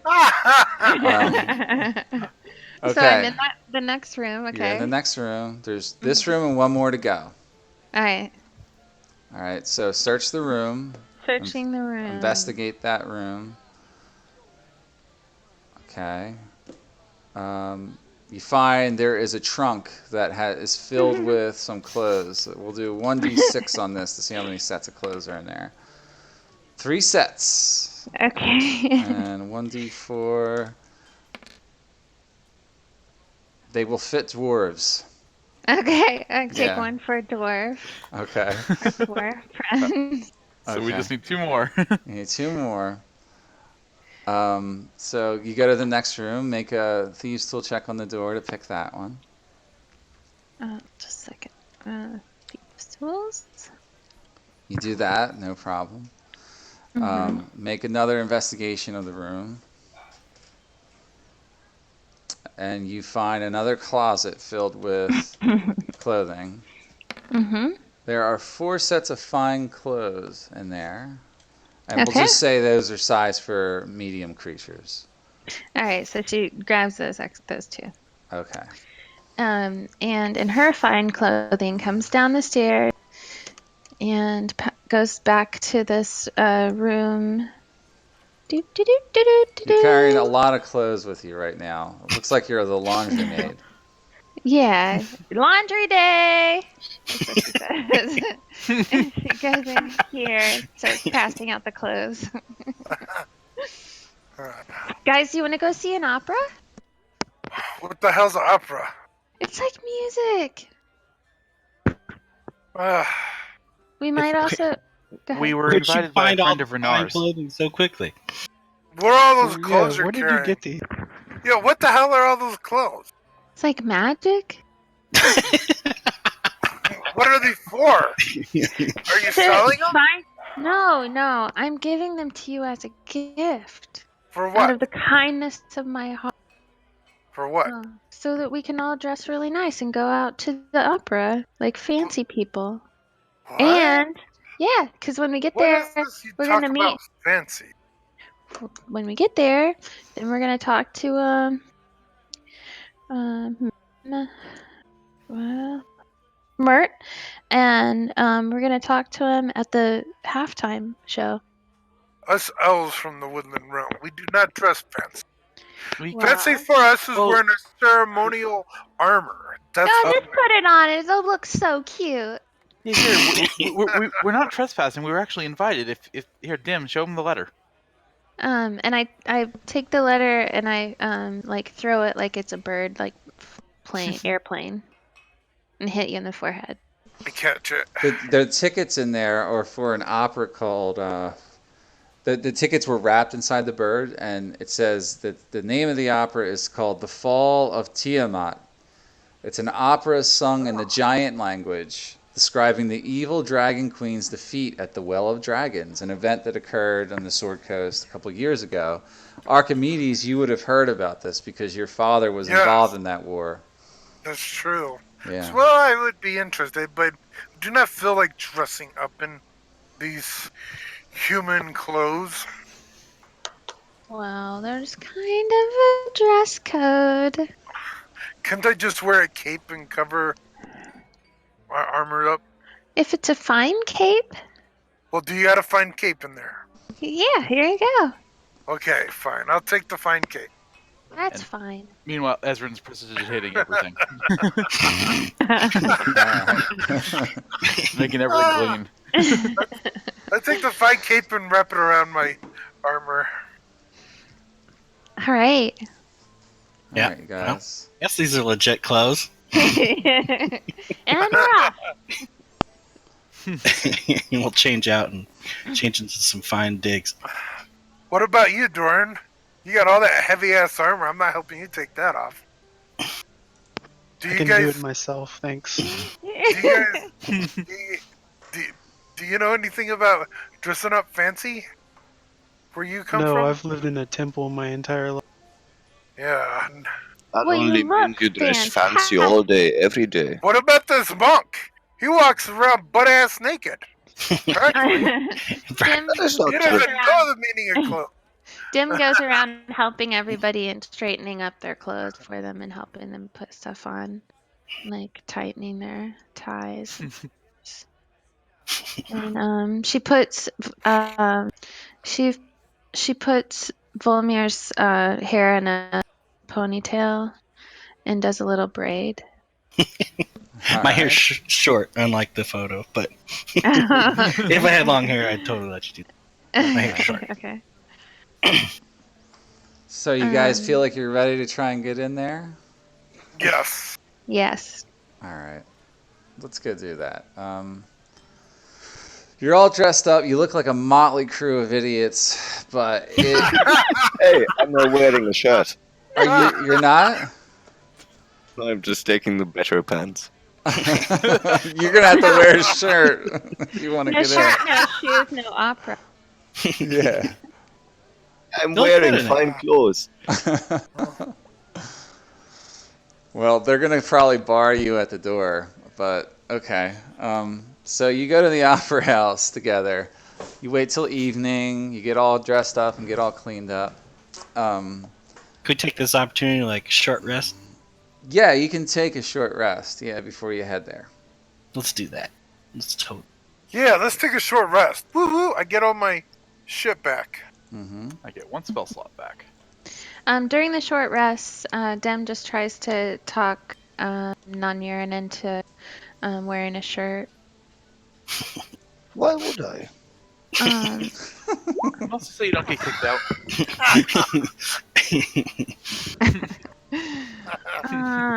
because like sometimes you go different places, you got to follow different social mores and norms, and it's Not just going like an ugly. adventure. It's just like You know how today you punched that guy and it was a sign of respect? So think of this like another way to show respect. that was good. I know what it is like when you go to the temple and to the king's hall and all that, but for a musical performance, This is no ordinary musical performance. This is opera. And no. we're on a mission that's very secret. Very well, I should put on a shirt. See? I have not done so for 20 years. It's imperative to our mission. So, are you gonna wear a shirt then? Yeah, but I forget to pull my beard out of it, so I look kind of weird. That's probably better off, but From what I know of the harbors, this is typical. yeah. So you're dressed all formal like you guys. And you head off to the opera house. Okay. Now you can get in.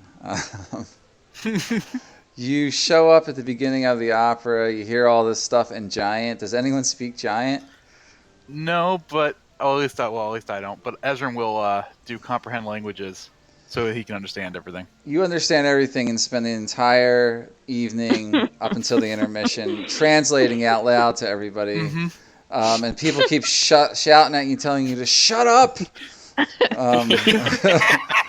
I'll keep casting. At a certain point, I start casting message to each person individually, which takes a whole lot of time. Probably and I don't better. anything. Yeah. So you're at the theater, and you look around for box room C, and you find it, and you go speak with the man in the box room. Well, it's fancy. Yep, it is fancy. Where? This is the box room we're in now? You guys are over here. And you find the guy, and he says, "Greetings. Who may you all be?"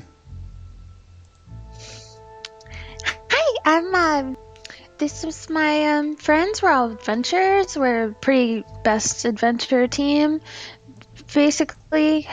And hi, I'm Dem. I don't mean to harp on it, but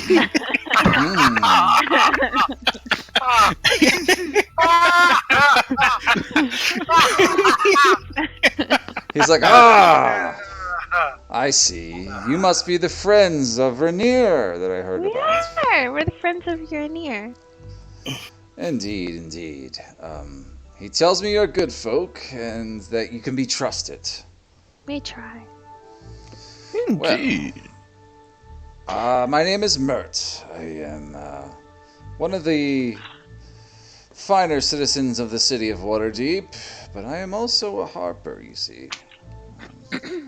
We aim to see fit things don't get too out of control in the city, and there seems to be some evil brewing lately, according to Rainier and friends. Hmm. It comes to my attention that you are good at infiltrating. Is that correct? Yes, sir. Very good.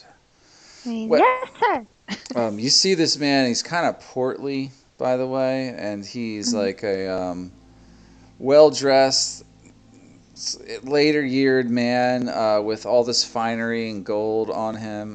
Let me see if there is a handout for you guys. I think there is one somewhere in here.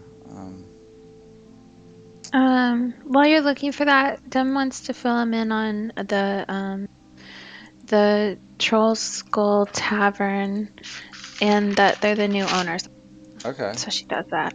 And they're looking for, that it needs a lot of work, and they're looking for money to fix it up. By the way. That's what this guy looks like, by the way, guys. Oh, handsome. Mm-hmm. Yep. Mine's blank. Really? There it goes. It probably takes a second. Yeah, it was just laggy. So Dem, what Okay. were you saying to him exactly? I was just telling him how we did some work for Bola, and that's how we ran into Rainier, and then so he gave us a tavern, and so we went in there and we're working on it, and it was it's pretty run down, so we got to raise some funds to get it fixed up, and but also that's what we are doing at the present moment, and in between that we're like going on adventures so that we can raise that money. Ah, I see. Well, what do you know about our organization? I know you're really cool and you do good stuff, and the thing that is so cool is how you guys want people to be safe, and so do we. Well, That's part of it, of course, but we're mostly interested in seeing that things don't get too out of balance in terms of the natural order of the magic of this universe, my friends. Exactly. Yes, what I meant. We seek to keep power in check where it rises too quickly. We believe in the fair and equal treatment of all people, and when evil entities arise, we are to follow. Many don't like our methods, but that's fine by us. You must learn to blend in with the crowds of this city if you are to become a member of our faction. For example, we had to blend in to get in here, and we are in here. Aha. Well, you've passed my first test. I wasn't sure if you would succeed, and by the look of some of your friends, I still don't know if you have, but you managed it somehow. Keep in mind that we operate independently. You and your friends would have independent operation within the Harpers. If you get in trouble or you get caught, we can't necessarily intervene to rescue you out of dangerous situations. You do understand that, yes? of course. Fully. But if it comes to a dire situation, we will provide what aid we can. Once a Harper, always a Harper. Understood? Understood. Very Understood. well.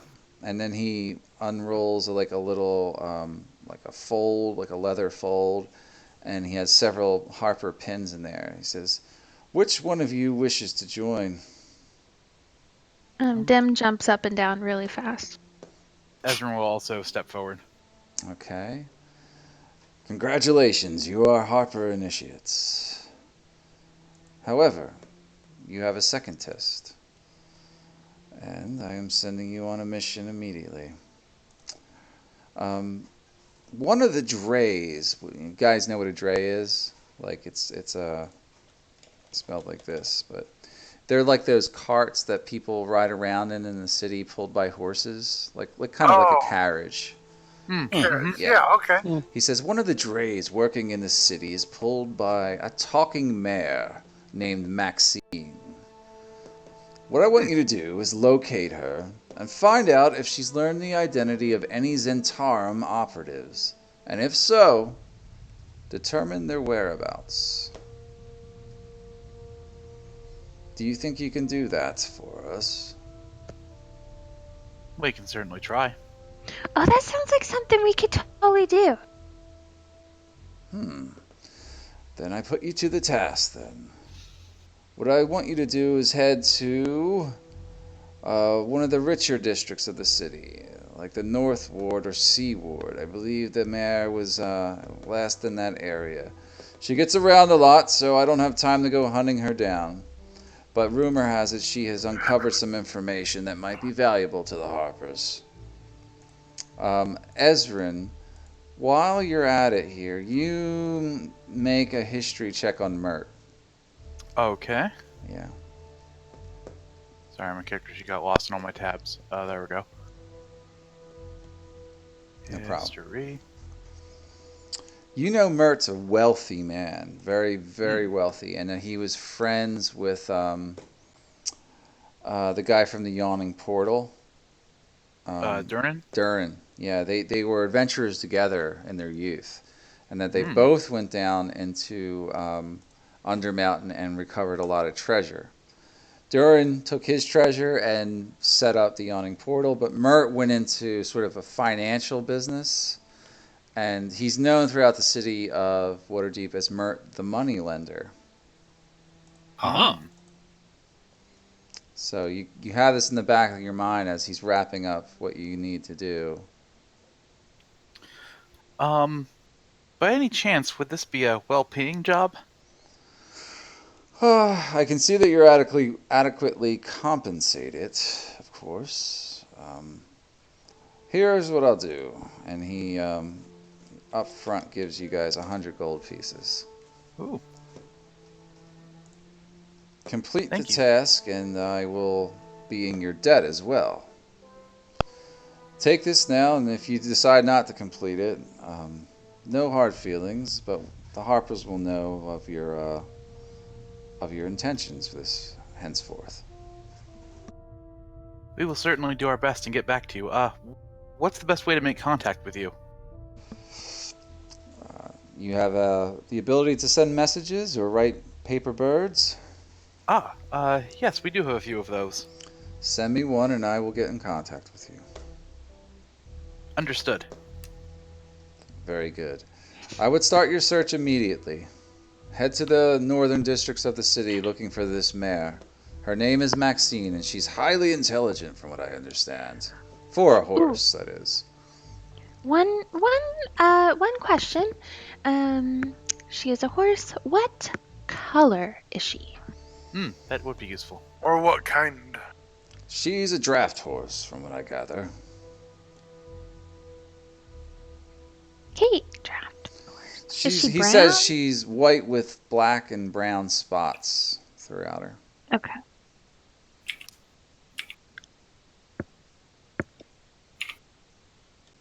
Got it. All right. So Dim thanks him a lot and shakes his hand. And, Is she a paint? Is she a paint? Yeah. type of paint job? Well, no. Okay. Yeah, paints. You have blue roans, red roans. I don't know what any of that Appaloosa. means. They're all Okay. colors of horses. Mike's a city boy. Okay, a paint is kind of like a horse, like what you just kind of described, like a spot, unless she's an Appaloosa. Sure. She's probably a paint. She's a draft horse in D&D, Yeah. so... Yeah, well, if she's draft, yeah. But I was just saying, yeah, she could probably be a draft by a paint. Sure, Yeah. she's painted. She looks painted, yeah. Never mind. I just know too much for my own good. Are you gonna go search for her? Yeah. Yeah. yeah. So, Yeah. What was alright, their name again? Maxine. Maxine the Max. horse, yeah. So you guys go around the city looking for Maxine. I need you guys to make perception checks for me, looking for this Oh, I was horse. gonna ask you if I could use survival too. It's more about spotting her in a crowd. Okay, So it's okay. going to be a perception check. Good checks here. You just keep walking the city. Ezrin, Volmir, you notice a couple horses that look like it could be Maxine. And I also made one for Ruby because I'm sending her up to search as well. Okay. That was 22 for her. Oh, yeah. Okay. You guys along the way find several horses that look like Maxine, and talk to each one of them. And most of the time, they just kind of just stand there dumbfounded, and people are looking at you guys like you're a troublesome nuisance. But eventually, you come across one that says, "Come here, come over here," and the horse is talking to you. Perfect. I walk Maxine, up we to the found you. horse and I pet her. Who might you be? Oh, I'm a friend. How do I know? I'll flash my Harper badge. Well, I'm giving you lovin's, ain't I? You could have stolen that off of someone, couldn't you?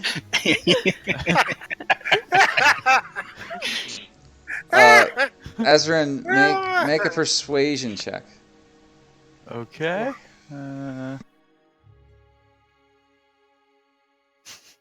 Just enough. She's like, very well. I have no reason not to trust you right now. What do you want to know? Well, Mert sent us to see what you knew about the Zentarum. The Zentarum. I don't know. There was some people talking about the Zentarum the other day. I believe it was a sun elf and a half-orc. I picked them up, I forget where, and I dropped them off at the Yawning Portal. They talked about hiring spies to root out the Xanathar Guild hideouts in the city. And she describes the way they look to you guys, and they look like two of the people you've seen frequent the Yawning Portal. One being Yagra Stonefist, the half-orc that's always there, and another person that you recognized. Didn't we defeat them in combat or have a scuffle with? You did not. We stuck up for Yaga. Yeah, you stuck up for her. Oh, yeah, we stuck up for her. Alright, bitch owe us a favor. Now remember, Mert didn't say anything about confronting them. He just wanted to know about their identity. So Yeah, that's true. he basically wanted you to report back any findings that you had, not to go and Okay. confront them. Alright. Okay. Let's send him a paper bird. Agreed. So, how many pure birds do we have? I think we had 6 or something. I think you had like 6 or 8 of them. I keep closing this darn window. Group journal. We have 8 paper birds. So yeah, I'll take out one of them and write on it. Bless you. I'll write on it that we spoke with. Shoot, what was her name again? Maxie. Maxine. There we go. We spoke with Maxine. She says that she that she overheard a sun elf and a half orc, and then I'll write in parentheses that we think the half orc is Yagra. And that they talked about hiring spies to spy on the Xanathar Guild. That's correct. And she yeah. dropped them off at the and she dropped them off at the Yawning Portal. Okay. Yeah, that would be the exact information you wanted to get in that. Yep. And then I'll sign it with my name, I guess. Very good. So you do then that. You do that, and then you don't hear anything right away or anything like that, and you figure it's about time you headed back to your tavern to see what's up with everything there. Mm-hmm. Because that seems to accomplish that mission. Some of these missions are really quick and short, guys. Just so you know. Okay. And you arrive back at the Troll Skull Manor.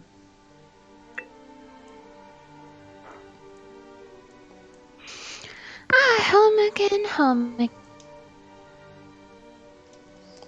Yeah, so we need to stock up on spirits ourselves, so we could drink all we want. You don't have anything here right now. It's I know. still We an don't empty even have- house. We don't even have water. No, you don't even have running water or any water source. But how much money you guys got now? Let's see. So I put that 100 in there. Can we, well, You got 20 from one little quest. You got 40 from another one, and you Yeah, got so I- 100. I added up all that, so so right now we got 260 in gold, or 261 in gold, 1,282 silver, and 2,284 copper. You're pretty close. That with the gems, if you went to the market like on the next day and sold them, you probably have enough to get started on the renovation project. Cool. Yeah. Or go on a massive bender.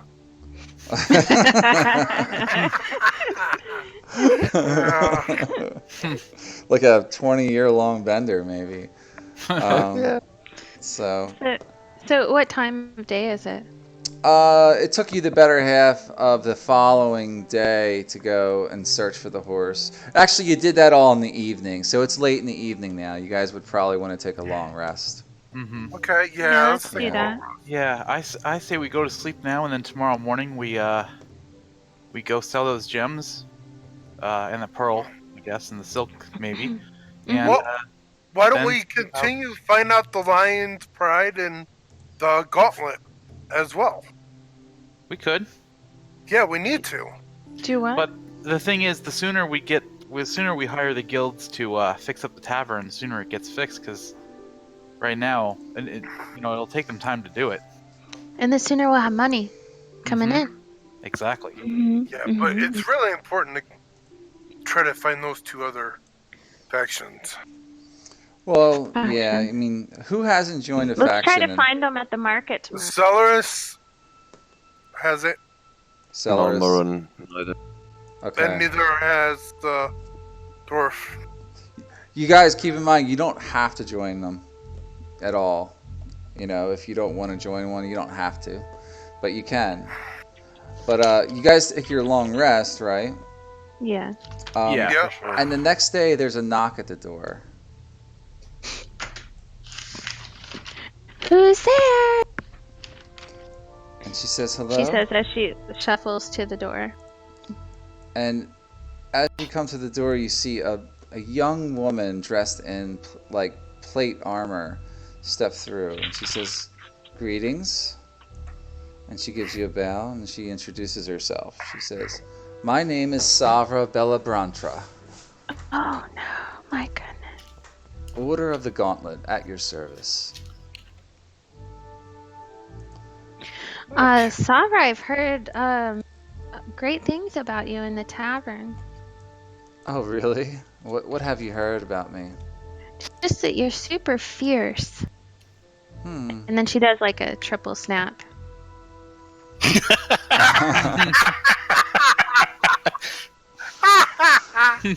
Oh my god. She It's doesn't great really- to meet you. She really doesn't find it very amusing, but I understand there's one amongst you who is a member of a knightly order. Is that correct? I'm a knight. Oh, Yes. I wouldn't have known, but oh, this is the one I was seeking. Doran, is it? Yes. Well, I'm glad I found you. My order, the Order of the Gauntlet, we are a collective order of knights throughout Faerun. Those who worship Helm, Torm, or Tyr serve within our united banner. And we are looking for fellow knights to carry out justice and order throughout the city currently now. Would you be interested in learning more about us? Well, I do have obligations elsewhere, but Such what would be as? my... Well, I'm currently helping this group of friends here. Well, they are welcome to accompany you in times of trouble, but we're only seeking those of valiant and brave hearts, and those that we can trust. What would be my duties? Carry out missions for us. Missions of utmost good and honor. What else would you like to know about the Order? It sounds interesting to me, but I will require some form of payment. Oh God. Have no care. We can arrange some payment for missions completed. But what we're mostly looking for are people who wish to do the right thing. I'm always looking to do the right thing, but I do have to make a living. I understand. You can be assured payment. You will be compensated for your time. Well, on to business then. Would you like to hear my proposal? Sure. We hear that the Zentarum are paying gangs in the field ward of the city to attack suspected Xanathar guild members. Now, the Order of the Gauntlet has no love for either faction. However, we can't allow such unruly behavior to occur rampantly throughout the city of Waterdeep. The Lord's Alliance has not put forth as much resources as we'd like to see. Therefore, we are resorting to policing it ourselves on occasion. We hear that there is about to be a big gang war in one of the wards of the city, and we'd like you to intervene before it occurs and try to prevent violence if possible. We need to send a strong message to them. Can we count on you to do such things for us? I can certainly try. Very good. Well, perhaps we can journey together there shortly and see about it ourselves. Your friends are welcome to come. Is this after the short rest, or? This is after the long rest, guys. I said the next day. Yeah. I want to join the Lord's Alliance. What do you guys say? I say Let's we go do. to that. This sounds like Yeah. a good thing. Stopping a gang war would probably protect the citizens, so I'm for that. And maybe we What if can we- stop at the marketplace on the way. Well, you know what? If they're both evil, what if we destroy them both? Well, the issue there is people getting caught in the crossfires. Well, not with me. I have no trouble picking off easy targets as those. But She we should says- kill them both. She overhears all this. She says, "We'd like to see violence used as a last resort, my friends." Yes, I I'm agree. sure you would. Coming from a human, such simple-minded you would. That's why you guys... Oh boy. And they say, the elves say that we're the ones who are uncivilized. I can see this one didn't obviously grow up here in Waterdeep. No, he's new to this city. I'm from the woodland realm of the high forest. Oh, I could tell you do act like you were raised in a barn. My station is above yours. Not God. here, my friend. Oh boy. Oh no. You are Maybe nothing to me, and now I must destroy you. Can Whoa, try. whoa, whoa, whoa. She reaches for her sword. Shoot it, hell. Shoot it, your neck. I step between. Wait, stop resort to violence here. Persuade her to back down. Oh Volmer. god, here we Or go. Doran, whoever. Uh, Damn it! Hold on. Please do you- excuse his ignorance. He is unfamiliar with the city's customs and people. He's never been outside of his own realm. Very well. I will stay my blade for now. Dim You- wants to help, so she just goes, eh. Doran, She rolled a 7. I hope that you don't keep such company like this forever. Traveling with people as reckless as this will get you in trouble in the city, and we cannot afford the law to be broken in such ways. I will keep that in mind. Very good. Well, perhaps I won't travel with you after all, but I will give you directions to the center of the known suspects. Travel there within short time, my friends. And she points out the area of the city where you would need to look for it, and they are in the field ward of the city, which is like I think it's to the west of where you guys are at. So we won't play this out tonight. I think we're going to stop right here. Yeah, the field ward is... It's actually to the north of where you guys are, so it's like near the north gate. So you guys are over here in Troll Skull Alley, and the field ward is, if you follow the main street, you can see where the field... You go to the high road and head up to the field ward from there. That's not too far. It's not very far, yeah. You guys can make there in a few minutes, really, like 10, 15 minutes. Yeah, she heard a rumor, basically, that there was going to be some type of showdown amongst the guilds. And she wants you to block them off and stop them. And that's where we'll pick up next week, I guess. End it here tonight. Sound Good good? game. All right. Okay. Thanks. Archimedes, you almost got the entire party killed. She was quite, she was quite a badass. That's alright. My father would come and resurrect me and binge me and destroy everybody. That's what you think. Yeah. All right. Well, that's it, guys. You guys got any questions? Yeah, I think No. So, clear what we need to do so next week, what you'll want to do is you'll want to get in touch with the halfling guy that was part of the Innkeepers Guild, Yes. Yes. and get him to, like, maybe he'll be your transaction point for paying the other all the other guilds that are required Yes. for the renovation work. Broxley Fairkettle. Broxley, yeah, Broxley Fairkettle. Good old Brock. He can introduce you to Hammond Craddock and Justin Rask and Alcurius Stonemorrow.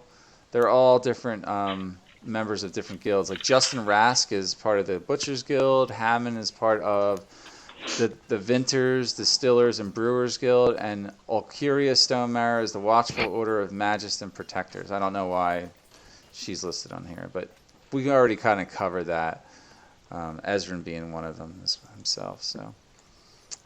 But we'll get into some of that next week. So you're almost up and running. So that's good. And then we'll probably wrap up chapter 2 definitely by the end of next session. Chapter 2 is a shorter chapter. Oh, okay. And then Basically getting used to Can we Waterdeep still things. join the Lord's Alliance too? you haven't been introduced to that contact, so yeah, that contact will probably show up next week. Yeah, I was trying not to spoil the fact that these contacts were just going to show up on your doorstep. So, Oh yeah. Seems some like we've already made a cases. name for ourselves, even though. yeah, Yeah. word gets around quickly, especially with people like Volo, and now Rainier knows who you are, and some of you have already kind of had some background with these factions. Melinar heard about you through somebody, perhaps Lily. But that's how this all got started. So, okay. What was All that right. her name from the Order of the Gauntlet? Savra Bellabantra.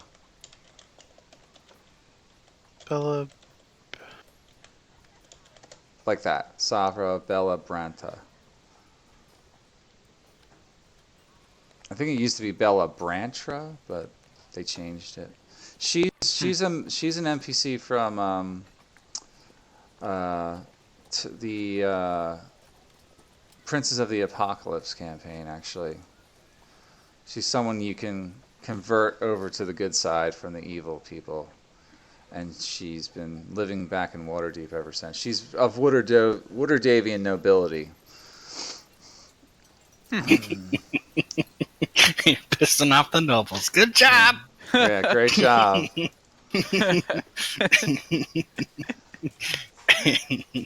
Yeah, she's part of. She says the Bella Brantras are a Waterdavian noble family that raises griffins for the Griffin Cavalry of the city.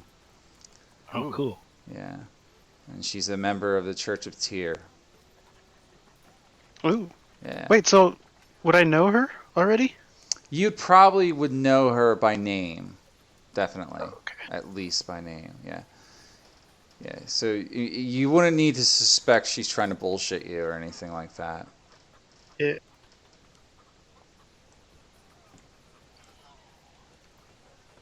Yeah, I kind of had a note in here to say that that would probably be the faction you'd want to join. So. Yeah. But yeah, she's a member of Tyr. She's a Tyrite. Cool. That's it. We'll pick up right there at that scene next week, guys. Sounds good. All right, guys. I'm gonna sign off then. All right, man. Thanks, Mike. Have a good night. Yeah, good Thank game, everybody. dude. Thank you. Good job.